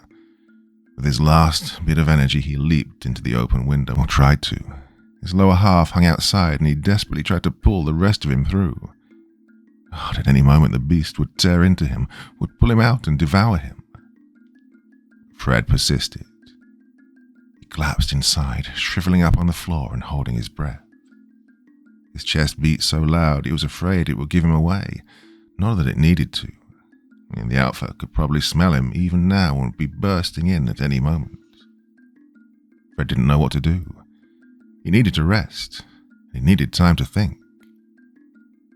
The girl was waiting for him to make up his mind. She was hiding behind the second row of passenger seats. Fred spotted her eyes, watching him from the darkness. They blinked as if confused. She held up a finger, urging him to keep quiet. The Alpha was approaching the SUV. From the opening, Fred spotted the long snout sniffing the air. It knows I'm here. Fred prepared for the end. At any moment, a long arm would reach him and pull him out to be devoured. He prepared himself, knowing full well death was right outside the door. Moments passed, and the beast pulled away suddenly, growling in contempt as it moved away from the vehicle. Elated, exasperated, and a little more than confused, Fred looked at the girl. She seemed to be listening to make sure the beast was far enough away before speaking. I think it's gone. Her voice was muffled behind her mask. You think? You want to stick your head out and look? I'll wait. Oh, please don't be a bitch. I really can't handle that now. You're welcome. She sat up, seemingly confident the Alpha had wandered far enough away. Fred followed suit, took special precaution given he was closest to the open window. Put as much distance as he could between them and turned to find the girl looking out back the window. Immediately, he recognized her. She'd been part of that all-girl group wearing masks that covered everything but their eyes. She'd been studying the other teams just like he had. You're that girl. That's your pickup line? She turned to face him. Even with the mask on, he could see that her face was thin, almost gaunt, though her eyes were a vivid shade of green. Well, she looked to be recovering from something, though whether it was drugs or alcohol consumption, Fred couldn't tell. Her voice was surprisingly deep given her thin frame, almost husky, with a drawl that signified she was from out of town. I'm not picking you up, he said as he moved to the back seat, which was as far away as he could get from the open window. No sooner had he done so when the girl pointed a spray can at his face. Fuck. Fred held up his hands. What are you... I don't know who you are, so back off. Lady, I'm trying to stay alive. That thing could be back any time. Well, not with this. She eyed the can. Werewolf repellent. Wait, what? Or something like it. My own special blend. Used to keep mutts like that from hurting my sheep back home. Thought I'd give it a try here. What, you mean that actually works? She scrutinized him in a way that made Fred feel small, almost childish. Yeah, she said slowly. Why, what you got? What did he have? The lighter he had wouldn't be much use against the alpha, and he'd left the metal bar embedded in the shoulder of that naked asshole. Nothing. Then don't judge. Just saved your life. Fine, well, thanks, She stared at him. Beth. Fred. She lowered the spray can. Hi, Fred. Fancy meeting you here. And that's your pickup line. Well, it's been a hell of a night. Just trying to lighten the mood. She glanced outside the window. Anyone else with you? His eyes widened. Oh, shit. Neil. Mike. Friends? Yeah, he stuttered almost involuntarily. This night may have changed all that, though. I mean, what kind of asshole puts his friends' lives at risk because he made a mistake? You sure? Beth asked, as if catching on to this. We got separated. That thing, it chased us and, He stopped. Hold up, where's your team? She shrugged. Lost. Dead. Don't really care. Her response was so callous that it made his blood run cold. It's like he'd escaped one monster just to be trapped with another. Damn. Seeing his face, Beth smirked. Look, they weren't my friends. The hunt requires 3 people, so we teamed up, and that's it. I lost him in the junkyard when those things started chasing us. Whatever happened, happened. She peeked outside the window again. We can't stay here. Why the fuck not? Because that thing's gonna be back, with friends. Wolves are pack hunters. How many are there? She shrugged. I saw 3 so far. You? Yeah, the same. Well, maybe it's just them, if we're lucky. She and Fred had 2 very different definitions of luck. She climbed over the seat to the middle row. I saw an entrance to the building before that thing appeared. Must have been waiting for stragglers to show up. She looked to Fred. Well, that's where I'm heading. You can come along if you want, but just to let you know, I move fast and I don't wait for anyone. Just ask my team. First up, you're one effed up lady. Second, I can't leave without my friends. Well, you left them earlier. That's why you're here. Well, I told you we got separated. So what? You just run around the parking lot hoping you'll find them? That thing's looking for you. Has your scent. Once it picks it up again, it'll hunt you down and kill you. My advice? Come with me and try and reach the top. Stay here and pray the repellent lasts through the night. Or die. She reached for the door handle then. Doesn't matter to me. What the hell is wrong with you? I'm here to win. She looked back. Are you? Her words cut deep. Not long ago, he was willing to risk everything, including Mike and Neil, for a chance at winning the cash prize. His actions had put their friendship in jeopardy, maybe destroyed it for good. But Taxi was ruthless and would do things Fred couldn't even imagine if he didn't pay back the money he owed. And he had to win. He had no other choice. Well, she asked, waiting by the door. I want to win. Then let's go. And she opened the door. Fred reacted as if she'd just opened the hatch on a plane at 50,000 feet, rearing back. But there was no werewolf on the other end, and Beth stepped out casually. Well, this girl had no fear. What the hell did that make him? A man who was willing to abandon his friends for money. As if awakening from a dream, Fred shook off any remaining doubts and urged himself forward. The night air tickled his face, and he was on full alert. There were screams in the distance and howls of ecstasy as one of the beasts had found its prey. Well, the encounter sounded far off. but he kept his wits about him and stayed on his toes as he followed Beth towards the building. Maybe, he hoped, they'd run into the guys along the way. Now, Mike was tough and wouldn't go down easy. Fred imagined him punching a werewolf in the jaw before insulting its mother. The thought brought a smile to his face. Neil, on the other hand... "Keep up," Beth urged when she noticed Fred lagging behind. The girl moved with purpose, like a person willing to do anything to win. Fred admired that in a woman. "I'll have a time to think with your dick, Fred." He caught up. Beth ducked in behind a car and looked over the hood. "Okay, there it is." Looking back, she spotted Fred's inquisitive face. "Look!" He did. The parking lot was entirely fenced in. The only entrances were the door they'd used to get in and the one leading to the high-rise. Unlike the prior entrance, this one had no door, only a series of broken bottles hanging from wires. Ducking back, Fred said, "I don't get it." "It's a trap," Beth clarified. "A half-baked alarm to warn of intruders. I use something like this back home. Not the most reliable home security system, though. Hard to tell what's what when the wind's blowing." "Well, it's the only way in." "Yep. So, what now?" "Now, we wait." Beth turned and squatted beside the car. "Prey's bound to come along eventually. Rather it not be us." "Are you serious?" "Deadly. Need to be if you want to live." And Fred couldn't believe it. "Those things are out there. You won't have a sit down. We should just have stayed in the car." "Go back if you want.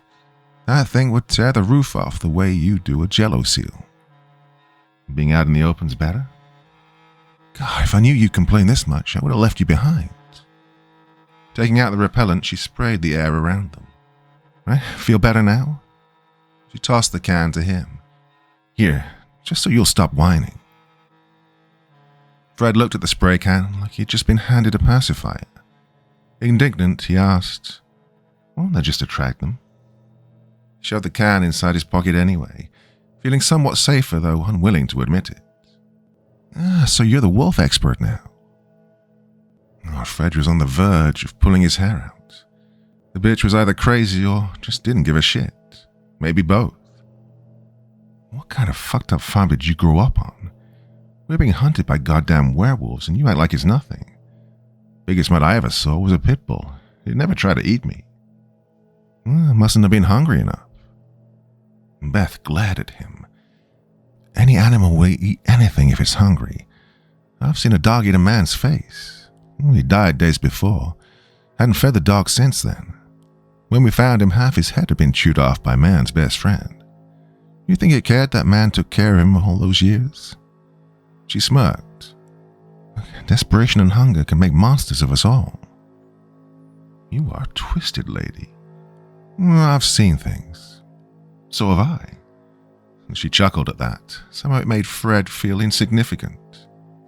You think you have, but I know your type. Been dealing with them most of my life. What the hell does that mean? It's... She stopped. Shh.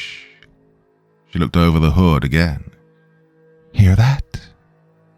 Fred followed suit. There was a lot of noise coming from overhead inside the building. One of the windows on the upper floors broke as a body fell through. The man screamed, flailing his arms and legs as if that would slow the plummet. He howled all the way until his body came crashing down on the roof of a car, bending it and spraying blood and glass everywhere. And the car alarm went off. Holy shit, Fred swore. A runner appeared at the broken window. Yeah, told you not to fuck with me. Now look at you. You're dead. I killed you. Me. Should have played ball, man. But you didn't. Now you're dead. Fuck you. Even from this distance, Fred could make out the distinct yellow hood on the man in the window. He noticed with growing trepidation that the man who'd fallen was also wearing a yellow hood. Our runners were turning on each other now. I see you in hell, the man up top yelled before disappearing back into the building. Stupid prick, he heard Beth say. Now everyone knows where he is. He's already halfway up the building. He's going to win. Only if we let him. She turned to Fred. Get ready. For what? Moments later, they heard the sound of an approaching animal. One of the wolves came running across the other side of the lot, leaping from car to car as it made its way to the corpse. It wasted no time in devouring the remains. The sound it made as it tore through the man's ribcage made Fred feel sick. Wait for it, Beth told him. As if on cue, another monster came bounding into the lot via the entrance to the high-rise. It bore through the jangling bottles and rushed to join the feast. Seeing another of its kind approaching, the first wolf growled in protest. They stared one another down for a moment before snapping their jaws and exchanging short but deadly blows. So much for teamwork. Beth was already on the move, using the cars as cover as she rushed toward the entrance. Fred ran to catch up. So adamant were the beasts to claim the corpse that neither of them noticed the humans as they approached the glass bottles. So focused was Fred on catching up that he almost didn't notice the other runner making a run for the same thing. He must have been hiding among the cars, keeping low to avoid being killed. Wherever he came from, he was fast and making up a lot of ground. And Beth didn't see him. Fred wanted to shout, to warn her, but doing so would attract the wolves. All he could think of doing was running faster, try to intercept the player. Beth reached the bottles first, ducking low. She looked back, expecting to see Fred right behind her. But her eyes widened when she saw the strange man there instead. Move! He bowled into her, sending Beth careening into the bottles. A couple fell off the strings and shattered to the floor, cutting Beth as they sprinkled her with shot. All the beasts stopped fighting long enough to take notice. When Fred saw them seeing him, he threw caution to the wind. Beth, run! As one, the two wolves bounded off the cadaver and started running in their direction. By then, Fred had reached the entrance and had pulled at Beth, who was struggling to get up after being bowled over by the brute. She was dazed by the impact, and Fred practically had to pick her up as he looked for an escape. He noticed the asshole who tackled Beth was moving along the fence toward a flight of stairs beside an access ramp. The stairs were littered with debris, so the man went toward the ramp instead, moving like the devil was chasing him. Well, Fred wished it were the devil, but he was an atheist. Lugging Beth slowed him down, but he managed to set a good pace. Behind them, the beasts bumped into one another as they both tried to get through the entrance at the same time. By then, they reached the ramp and were on their way up. Circumventing the ramp was like climbing 2 flights of stairs, and it doubled back in on itself. By the time they made the turn, they spotted the brute at the top. Both the ramp and the stairs ended at a flight that connected to a path leading to a closed door. Hey, Fred said as he rushed up. You got a problem, asshole. He didn't respond. I'm talking to you. It's trap, Beth stuttered, directing his attention to the small wire the brute had tripped upon reaching the top, causing a saw to snap out. Well, the brute was nearly cut in half, the blade entering at his gut and stopping when it reached his spine. He was still alive, apparently, trembling as his lifeblood coated the floor. Fred and Beth had to duck beneath the blade and wade through the blood to get by. When they got up, the man's hand shot up to grab Fred's arm. He turned to see the brute's eyes, wide with fear and something else. Pity? No. Mercy? Fuck that. Nah. The brute croaked weakly. Not like this. Not like this. Oh, piss off. Fred pulled away and carried Beth toward the door. The wolves had finally squeezed through and were making their way toward the stairs. Fred put Beth to the side as he tried to open the door. It was a heavy iron construct, the paint chipped after prolonged disuse. and it was also locked. Oh, fuck. Looking over his shoulder, Fred could hear the werewolves approaching. Come on, Christ, come on. He banged his fist in desperation. Hey, open up. They're almost here. He pushed and pulled to no effect. The door was not budging. They were trapped. Fred? He looked at Beth, who was struggling to hold herself up. I think we lost. Behind them, the brute screamed as the beasts arrived. The door groaned as it was pushed open from the other side. Get in, Neil screamed, for them to comply, his eyes widening when he saw death approaching. One werewolf had clamped its powerful jaws on the brute's face, tearing at it hungrily as the man's muffled screams became pitiful cries. The other bore down on them, hungry for a fresh kill. Beth barely had time to stumble inside, and both Fred and Neil pulled the door together. It slammed shut just as the beast attacked. The impact was such that it threw both of them to the ground. A solid dent permeated the door. The wolf tried again and again, to no avail. It wasn't getting in that way. Outside, the brute's crying came to a sudden and gory end as the beast tore off his head. This time, however, it didn't seem to mind when its fellow joined in the feast, like eating a kebab. Part 4. Looking at Neil, Fred looked like he'd seen a ghost. Where the fuck have you been? Neil said nothing back. Friendly else? Beth asked. Who are... Neil started, but was cut off when Fred wrapped him in a hug. This caused Neil to wince in pain, forcing Fred to step back. Yeah, what's wrong? Neil pushed him away. What's wrong? I almost got killed, that's what. He stepped back to rub his shoulder. The one that trapped us here broke down the damn gate and started chasing us. Ran inside a bus and closed the door. Neil shut his eyes. Mike helped me escape. He helped me climb the escape hatch to the roof. Told me to run for it. Oh God, that monster got in. Mike? Fred asked hesitantly. I don't know. I just ran like he told me to. Didn't look back. Neil was fighting back tears. He was always an asshole to me. I hated him half the time, but he saved me, and I just left him back there. Oh, God. Fred looked up at the ceiling. Mike. Where were you? Neil turned on him. Huh? Where did you go, Fred? I was being chased by the big one. He swallowed heavily, fighting several emotions at once. Mike, he's strong. He could have survived. Against that? Neil pointed to the dent on the door. Even through the metal, they could hear the beasts as they devoured their latest kill. No one's that tough, not even Mike. Then maybe he escaped. If he did, then I wouldn't be here. You know how I can't run fast. Neil slumped against the wall opposite Fred, his face contorted into one of shame. I hated him. Why the hell did he do it? He could have escaped by himself, but he helped me instead. What kind of selfish prick does that? Excuse me?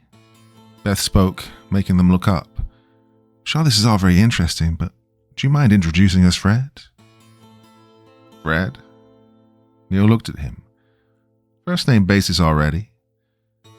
Neil, this is Beth. She saved me from the Alpha. The what? Well, the big one.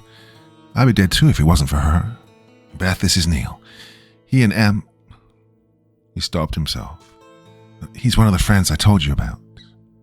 Ah, pleasure, she said without the slightest inkling of it being so. So seeing as you're down one man and I'm down, well, two, you want to team up? Are you shitting me? Neil turned on Fred. We just lost Mike because you were too busy rapping to some chick. Well, I owe her. What about Mike, huh? What about me? I thought the fastest way of saving you was by ringing the bell and ending this fucked up game once and for all. Neil couldn't believe his ears. His smile was one of pure disbelief. That's what it comes down to, huh? winning a stupid game. That's all you can think about, huh? What the hell was I supposed to do? Mike is dead. Yeah, I heard you. Stop acting like I don't give a shit. You don't give a shit. Girls? Beth slapped her hands together to get their attention. Hate to break up your drama session, but we shouldn't stay in one place for too long. Then to Fred. In case you forgot, there's a runner making his way to the roof as we speak. You want him to win after all you've been through tonight? You acted like it was nothing to worry about.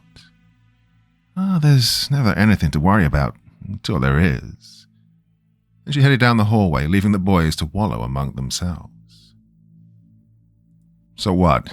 Your new girlfriend's calling the shots now? Ignoring him, Fred followed suit. Neil eventually fell in line, though he kept some distance back. The hall was lit by fluorescent lamps which illuminated dilapidated walls filled with mold and cracks. The doors were all rusted, some whose numbers they couldn't even make out. From somewhere came the sound of water dripping, and the stench of sewers permeated the air.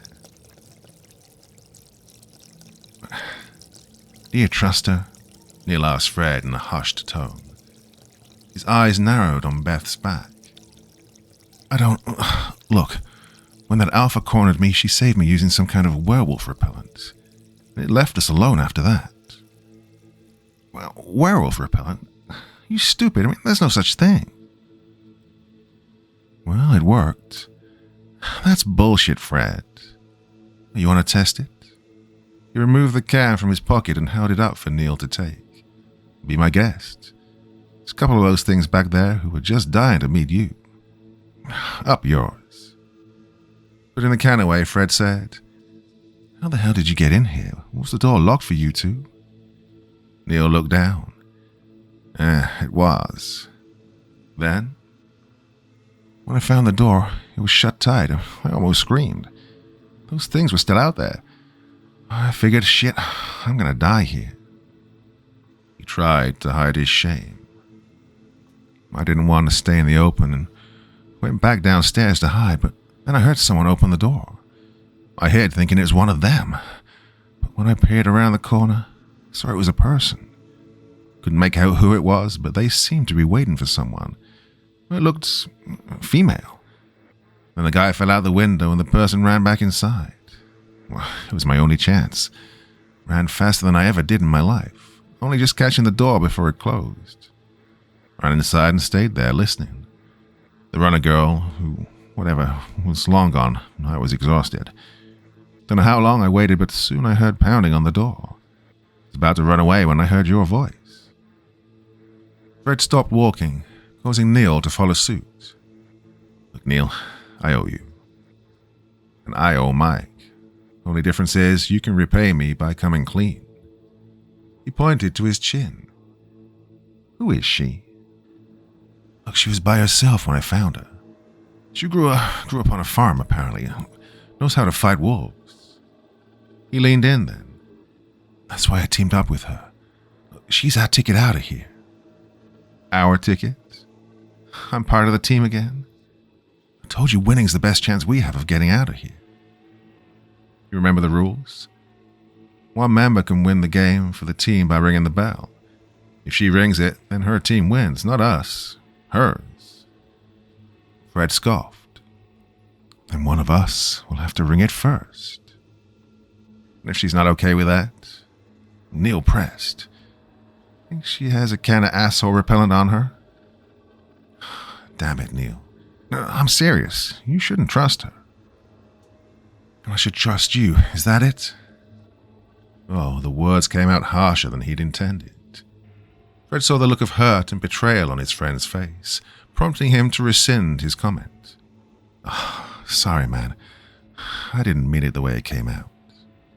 He lowered his head. I know I was stupid, okay? Taxi is a bastard and I shouldn't have got into bed with him, but well, I did. Now he's going to do to me what those things do to runners. Except they're animals and he's a real monster. He lowered his voice. And I'm sorry I got you into this. Not as sorry as Mike. They walked on in silence after that. They followed Beth up a flight of stairs, ascending the building floor by floor. They came across the body of a runner whose head had been bashed in by something heavy. Beth studied the corpse a moment, her face inches from the ruined mess of someone's cranium. Dude. Neil did a terrible job of hiding his disgust. What are you doing? Studying, she said. Judging from the angle of the hit, the swing came from the left of the head. The attacker must have been the same size, otherwise the attack would have come to the top of the head. Is she a detective? Neil asked Fred. He shrugged. Knowing what you're up against is how you survive. Example. We know whoever did this used some kind of blunt object as a weapon. This head was hit multiple times, meaning it took several hits to kill this asshole. This means the weapon was heavy enough to break the skull, but not large enough that it could do so in one hit. So, I'm thinking, brick, hammer? So, somewhere in this building is a brick holding a brick or a hammer, Fred surmised. Damn, and I forgot my helmet. Was that a joke? Beth said. Well, it's 3-1, so I like our chances. But we don't know how many runners got inside. Well, there's that guy who threw his friend out of the window. Fred thought about it. You think this is his other teammate? No yellow hoodie. How can you tell? Fred asked. It's all covered in blood. It looks orange, Neil said from some distance away, still trying to keep his stomach in check as the two casually discussed strategy over a dead body. Hard to tell with the light. Beth shrugged as if it didn't matter. You may be right. Anyway, keep an eye out. Also remember to duck. He sure didn't. She searched the body for something useful and came up with a pair of keys. Well, unless those belong to a Ferrari, I wouldn't bother. She turned to Fred. It's a weapon, dumbass. She mimicked a stabbing motion. Poke someone's eye out or gouge their neck. Oh, you are fucked up, Beth. It's how you survive. Then they were on the move again. On the next stairway, they found debris blocking their ascent. Forced to find another way up, they walked across the hall, reaching a T-junction on which an elevator stood on the other end. More than half the lights were either broken or not working. Leaving the hallway with little illumination. Doesn't anything work here? Fred said. Beth turned to him. What? Oh, nothing, come on. Are we seriously taking the elevator? Neil asked incredulously. Well, you want to walk all the way up? Be my guest. Fred took the lead with Beth following suit and Neil bringing up the rear. They walked in a straight line, Beth's warning about a potential attacker with a blunt instrument still fresh in their minds. In this formation, they could easily come to the other's aid if attacked and could react quickly enough in case of an ambush, though the latter was unlikely given that this was a race and time was a factor. Waiting for an enemy to just show up while you were on the clock did not bode well for victory, so they moved quickly, but with caution. Beth paused. Hey, what is it? Neil asked. At the front, Fred stopped to listen. She turned her head to the side. Thought I heard something. Her voice was low. She looked back the way they came, staring intently. Well? Fred asked, eager to get on the way. Nothing. Just being alert. Nodding, Fred continued walking. There was a tiny click and the sound of gears turning. Fred! Neil shot past Beth, grabbing Fred and pulling him back just as one of the doors sprung open, unleashing a series of spikes that would have impaled him on the spot. Fred's eyes were as wide as saucers as one of the spikes nearly grazed the tip of his nose. He heard himself whimper, gawking as they slowly receded back into the room, the door closing on an automated mechanism. Holy shit, Beth snapped. How did you know? She asked Neil. Didn't you hear the gears? Some sort of a trap. Looking, Neil bent down so as to examine the floor. A step behind Fred, he noticed what appeared to be a tiny green dot, a sensor of some sort on the wall. Neil waved his hand in front of it. and the machine whirred to life and the door swung open again, sending the spikes stabbing outward. Fucking house of horrors. Christ, Neil. That's twice I owe you. You're embarrassing me. Look, this place is booby-trapped. Neil stood up then. I bet the elevator is too. Not for nothing, Fred, but I'll take the stairs. The others seemed to agree. Heading back the way they came, they continued down the hall where the T-section had begun, eventually finding another set of stairs. Instead of debris, however, they found the flight leading up was gone, the stairs having long since crumbled. Eat me, Beth cursed. Well, it's like they want us to try and walk through the hallway of death. Fred sighed loudly. This night was getting better and better. Seriously, I think climbing outside the building is the safest way to go. I just want to find a room and hide. I don't care who wins anymore. I just want this night to end. Neil grabbed at his hair. This is so fucked up. Easy, boys. We're still in this. I'm not, Neil said. You always give in this easy. He glared at Beth. I don't have to prove anything. Neil, Fred said to get his attention.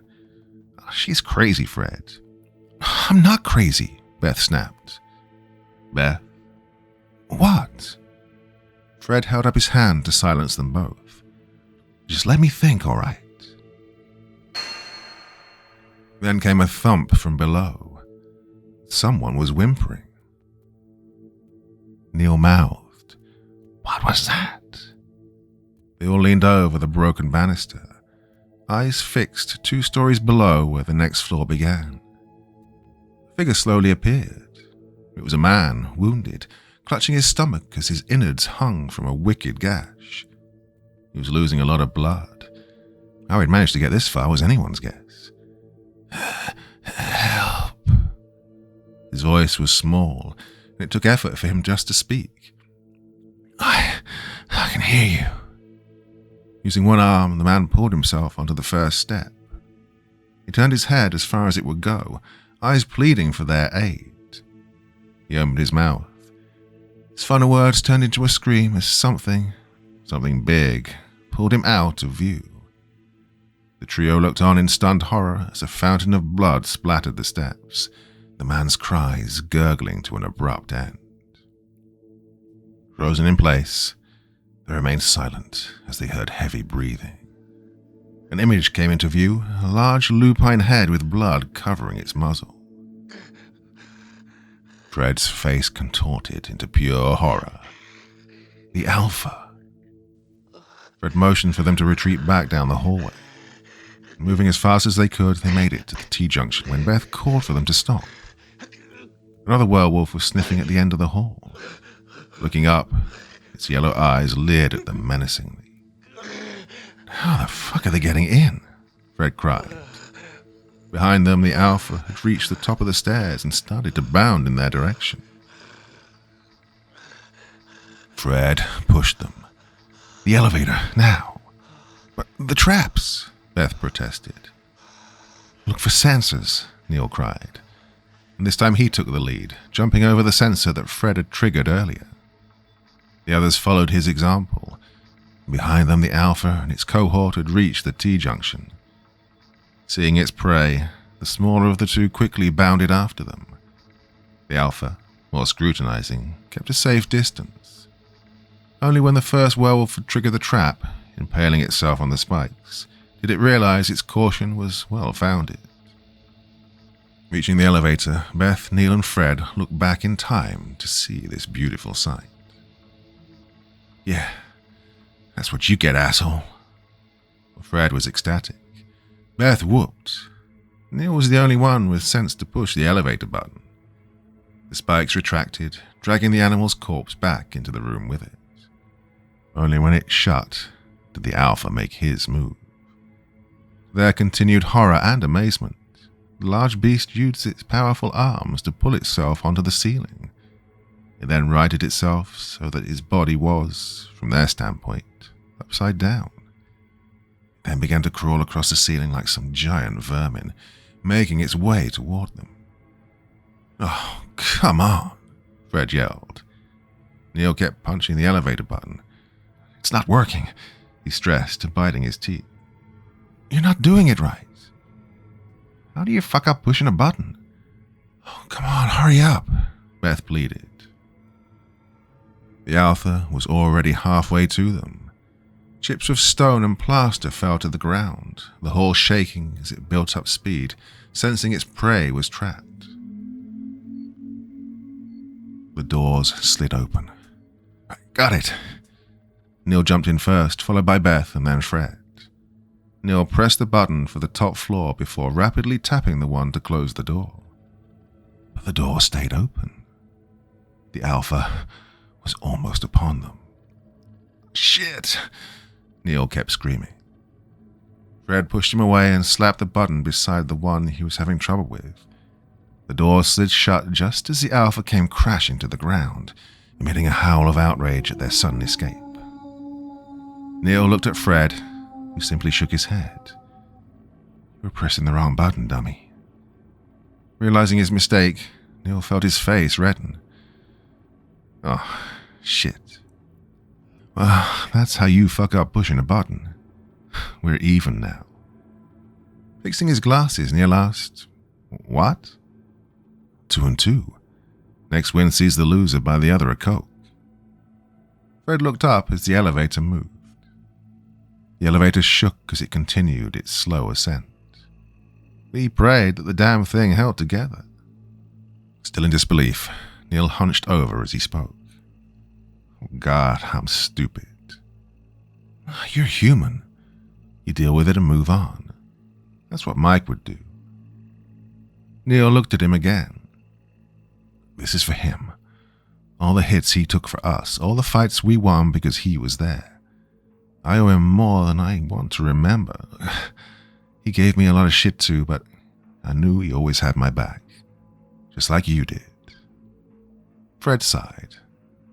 "I am sorry for all of this." "Ah, jeez," Beth began. "You two aren't gonna fuck now, are you?" The boys looked at her. "No." "Well, good, because I'd hate to feel left out." And the elevator shook. Either this is the slowest elevator on record, or the building's a lot taller than I remember. Fred smacked the button for the top floor several times as if that would speed them up. The lights dimmed and the elevator stopped suddenly. The panel indicated they had 2 stories to go. Beth shoved him aside, hitting the button. "I think you broke it. Nice." To hell with this. He tried to pry the door open with his bare hands. "Damn it, Neil. Help me with this." Together they managed to pry the door inch by inch. They were stuck between floors. The lower half opened to utter darkness with only a single light flickering in the distance. The upper floor wasn't much better, equally desolate and smelling of mold. Naturally, they chose the top. The closer they were to the finish line, the better. Fred hopped up first to take a look around. "Right, it's clear." Beth came up second, crouching beside him as if readying for an attack. "Well, those must be some wolves," he said. "I have to visit your farm one day." "You should." "You guys can flirt later. Move out of the way." Neil was complaining now. "Well, unless you want to find a room." Fred offered him a hand up. "Oh, your hotel sucks, man." "I complained to the management. I just work here." No sooner had he pulled when another hand grabbed his ankle. Neil fell backward, his head hitting the elevator floor, dazing him. "Neil!" Fred jumped back inside, thinking a werewolf had got him. Turned out it was something just as ugly, though far smaller. The last surviving member of the yellow hoodie gang, his face covered in blood, was pulling Neil into the floor below. Reaching over, Fred tried to punch him in the face, but couldn't get a good angle. Neil cried out as he was pulled off the elevator and into the darkness. "Neil!" Beth cried as the elevator sank down to the next level, the lights flicking on and off a couple of times before going dead entirely. The sudden drop made him lose his footing, and he collapsed to the floor, face first. He could taste blood in his mouth. Foregoing his fight with Neil, Hoodie turned to who he considered to be the more dangerous opponent. Whatever weapon he had was now poised to strike downward, and he wasted no time. Before Fred could get up, Hoodie was on top of him, straddling him as he tried to bury the sharp object into his chest. But Neil was on him in moments, tackling Hoodie much like he did the man in the first scuffle in the junkyard. Though this time they didn't have Mike to back them up, and their opponent was strong and big. But it was 2 against 1 and the friends pressed their advantage. Neil kept punching at Hoodie's face while Fred struggled to push him off. Tired of getting jabbed, Hoodie reared back, headbutting Neil in the face. Blood splattered out and he fell backward, clutching his flattened nose. And this allowed Fred to push Hoodie off of him, though he swung the object, knife maybe, with deadly skill and precision. No novice to street fighting, Fred could hold his own, though he hated to fight in the dark. Desperate, he pressed the attack. Well, the fight took shadowboxing to a whole new level. Occasionally there'd be a flash as the light from down the hall would glint off the knife. This proved beneficial for Fred as he knew exactly where the knife was and could defend against it. But then Hoodie changed tactics, moving to the other side of the elevator so that his shadow would block the light. Oh, piece of shit. Fred realized his mistake too late as speaking out loud let his enemy know exactly where his mouth was, and he angled his next attack for Fred's neck. He dodged just in time, smacking right into the wall. Hoodie moved in, but Fred kicked out, catching him, he hoped, in the groin. With Hoodie doubled over, Fred jumped on him, but the man possessed incredible strength and shoved Fred right out of the door. He stumbled to the ground. Outside the lift, Hoodie had more room to move, more space to swing that knife of his. Well, things just went from bad to worse. It was at that moment, just as Hoodie was stepping off the elevator to continue the fight, that he spotted Neil's shadow crouching beside the entrance. Just as Hoodie stepped off, Neil tackled his legs, stumbling the large man. Seeing his chance, Fred got up just as Hoodie grabbed Neil by the hair and started bashing his head against the wall. Fred leapt, bringing both his knees up, slamming into Hoodie while he was distracted.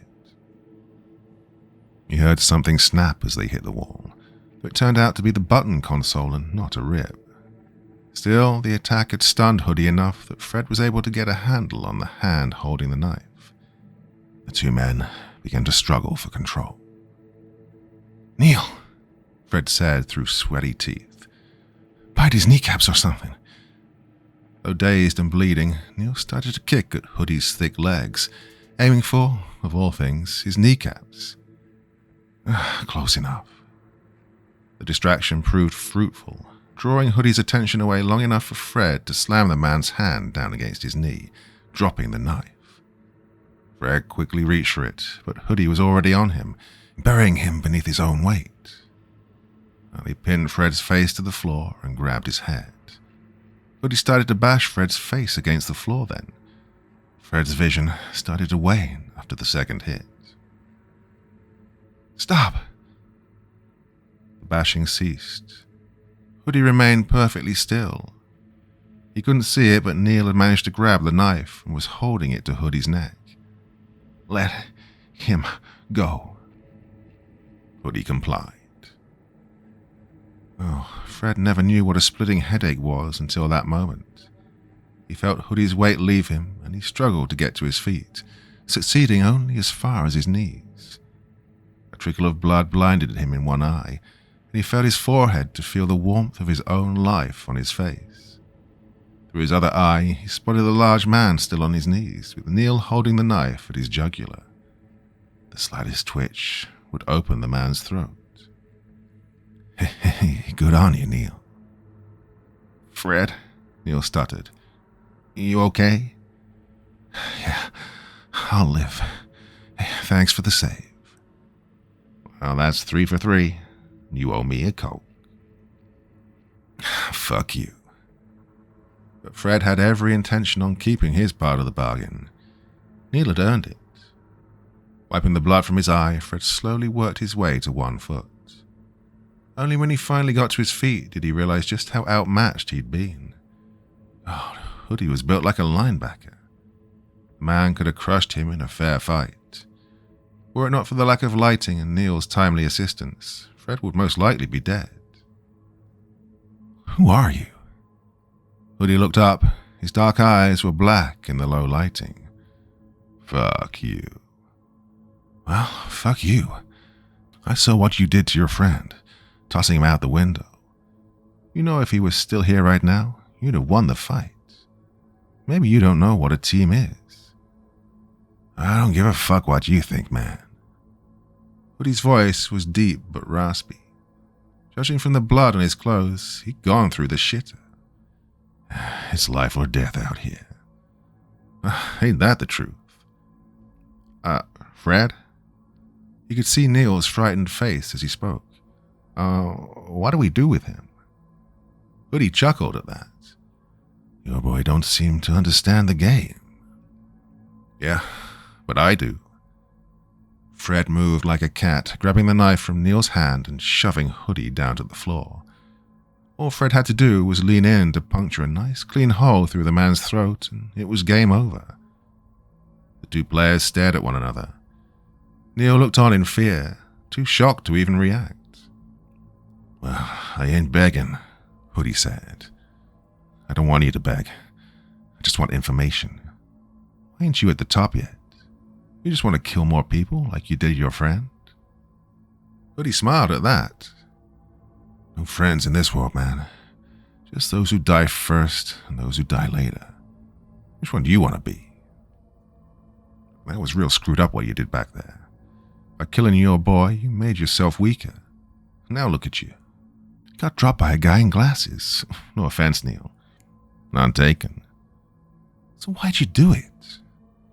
Fred leaned in on his chest, making it harder for Hoodie to breathe. Huh? Got on my nerves, Hoodie said without the slightest hesitation. You would have done it too. I don't kill my friends. I'm not a monster like you. Hoodie's next words, after he was done laughing, echoed in Fred's mind. Desperation and hunger can make monsters of us all. What did you say? Fred shook him then. Say it again. Fred, who cares what he said? Neil pleaded with him. Let's get going. Listen to your boy, Freddy. Time's a wasting. Who told you that? Where'd you hear those words? Fred. Do you know Beth? Talk. Eat shit. Hoodie's words became gargled when Fred stuck the knife in his throat. The big man squirmed, nearly throwing Fred off of him, but Fred persisted, putting his full weight atop the dying man. He stabbed repeatedly again and again, spraying blood all over his face. Neil could only watch in abject horror as his friend killed the man in cold blood. After a while, Hoodie stopped moving. He went limp as the life drained from his eyes, his lifeblood pooling beneath him. Fred was trembling too, though from rage. He spit Hoodie's blood out of his mouth, wiping the rest from his face as he stumbled back, kicking the corpse for good measure. The experience was like waking from a dream or a nightmare. This isn't right. No shit. Neil, who by then was huddled against the far wall and shaking, said in a shrill voice. You just killed that guy. I'd say there's a lot of things that ain't right. Have you lost your mind? Beth said those same words to me back in the lot. They know each other. Well, knew, he corrected. And that's a death sentence? Why was he here? And he was so close to the top. It don't make sense. You don't make sense. And Neil kept his distance at that. He was going to kill us. Have you done this before? Killing, I mean, for taxi. Fred shook his head. First time. Christ, man, what's happening to you? It's the hunt, Fred spoke up. It's all a game. This isn't fun, Fred. Neil couldn't continue. I can't do this. I can't. And with that, he took off. Neil! Fred called after him. But Neil took off down the darkened hall, headed straight for the distant light bulb. Fred got up and almost fell to the ground immediately. The trauma from having his face bashed in had not fully subsided. Plus the exertion from stabbing a human being to death did little to ease his already frazzled nerves. He knew he had to take it easy, but all he could think about was catching up to his friend. Forcing his legs to move, Fred gave chase, having to prop himself against the wall as he did so. Neil! Well, he'd almost lost sight of him, which wasn't saying much given the limited visibility. He thought he heard Neil's footsteps receding in the distance, though his mind was so fuzzy it was hard to know which steps were his own or his friend's. When Neil screamed, Fred felt his blood freeze. There was a sudden thump as the scream came to an end, followed by a forced cough. Oh no. Fred's slower pace ironically saved his life, for he had just enough time to stop before falling over the edge of a drop. The floor just ended where he stood, a gaping hole that looked like the floor had collapsed into the one below it. There was water below, as if a pipe had burst, creating a small flood that, presumably, spread through the rest of the floor. But it wasn't the hole or the water that held Fred's attention. It was the sight of Neil impaled on spikes below. One went right through his right shoulder, another had penetrated his right thigh, and another through the stomach. He couldn't stop bleeding. Neil! Frantic, Fred searched for the fastest way down. With the walls in tattered shape around him, he spotted an exposed metal cord. Fred angrily pulled at it until it came loose, pulling as much as he could until he had enough to at least avoid plummeting to the same fate as his friend. Even with the risks involved, Fred moved like a man possessed, determined to reach Neil. He jumped, causing the metal cord to rip from the wall. His momentum was such that he swung over the spikes, but only just, grazing the topmost with his feet. He let go as soon as he was clear and came crashing down to the floorboards, sending water everywhere. Though the spikes impeded his progress, he was able to make it to Neil, who was just on the edge of consciousness, his body going into shock. Oh man. Oh man. With budding tears, Fred could only look on as his childhood friend died before him. This is my fault. It's all my fault. He watched Neil's eyes turn toward him. The fall had knocked his glasses loose, and he tried to fix them on. Fred instinctively did it for him, as if nothing were wrong at all. Thanks. The hell are you thanking me for? I did this to you. Neil tried to laugh, but all that came out was a bloody cough. Hang on. I'm going to get you out. Fred leaned down, careful not to impale himself on the spikes, trying to get some leverage in an attempt to pull his friend free. Neil screamed, and more blood came out, causing Fred to stop. I'm sorry. Shit, I didn't mean to. Neil coughed more blood. I'll find another way. Let me get something. God, there has to be a way. From somewhere on the floor, something heavy came crashing in. It sounded like a wall or a door coming down. Then something snarled as it splashed into the water.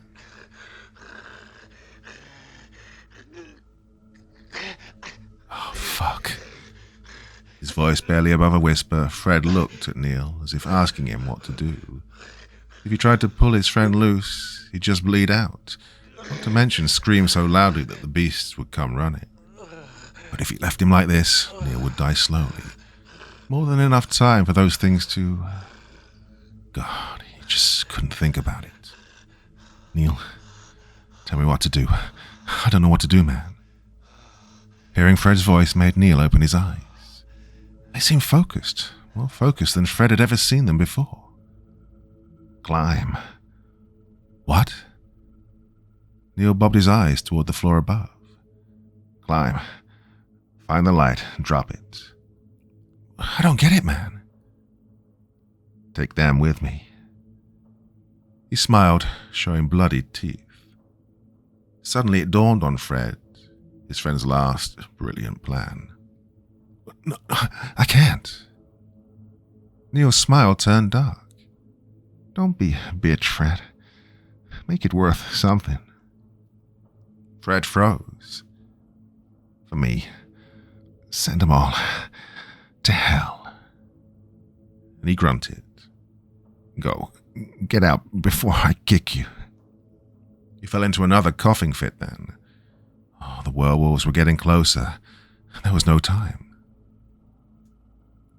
Man, I'm sorry. Guess I won't be getting that coke.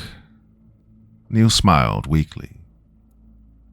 With the final gesture, Neil took off his glasses and offered them to Fred as a memento.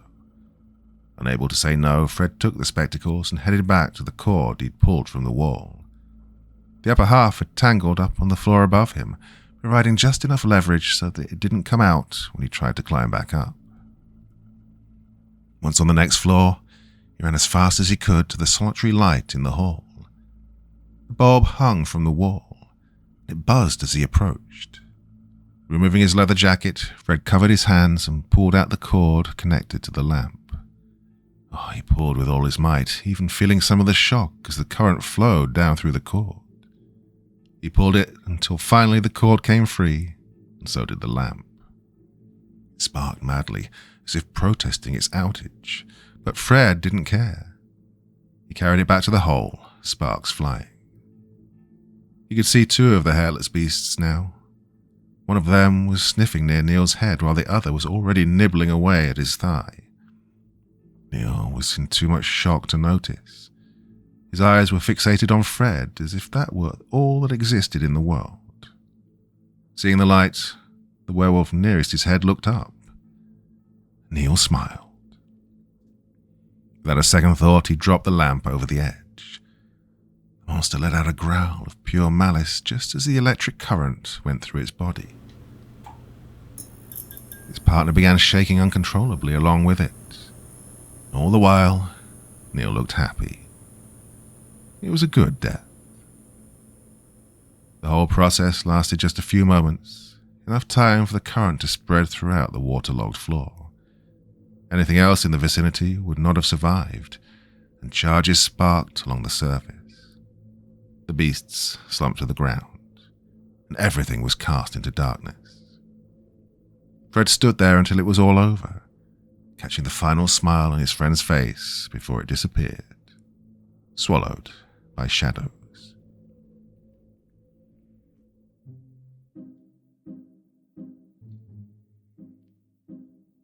Well, my dear friends, you could probably hear from my voice that I'm a bit under the weather today.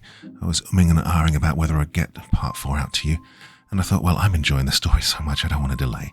And I did promise you every part of the story from days 1 to 5 of the week, so here you go. But I will not keep going too long, because you can definitely hear it now, can't you? Anyway, so a bit of a sad ending to one of the 3 there, but a couple still alive maybe, and there's a lot of mystery to this. Things aren't quite adding up, are they? Well, let's see tomorrow night when we reach the finale of this amazing story. So then, my dear friends, you'll sleep well, and I'll see you again real soon.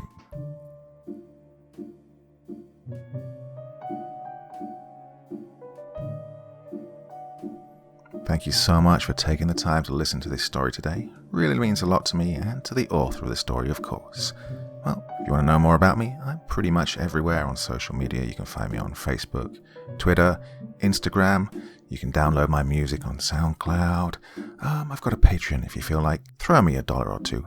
Very much appreciated. And of course, on Reddit, I have a place where you can leave stories if you want me to read one that you've written. Well, hoping to see you all again very soon. Till then, sweet dreams. Bye-bye.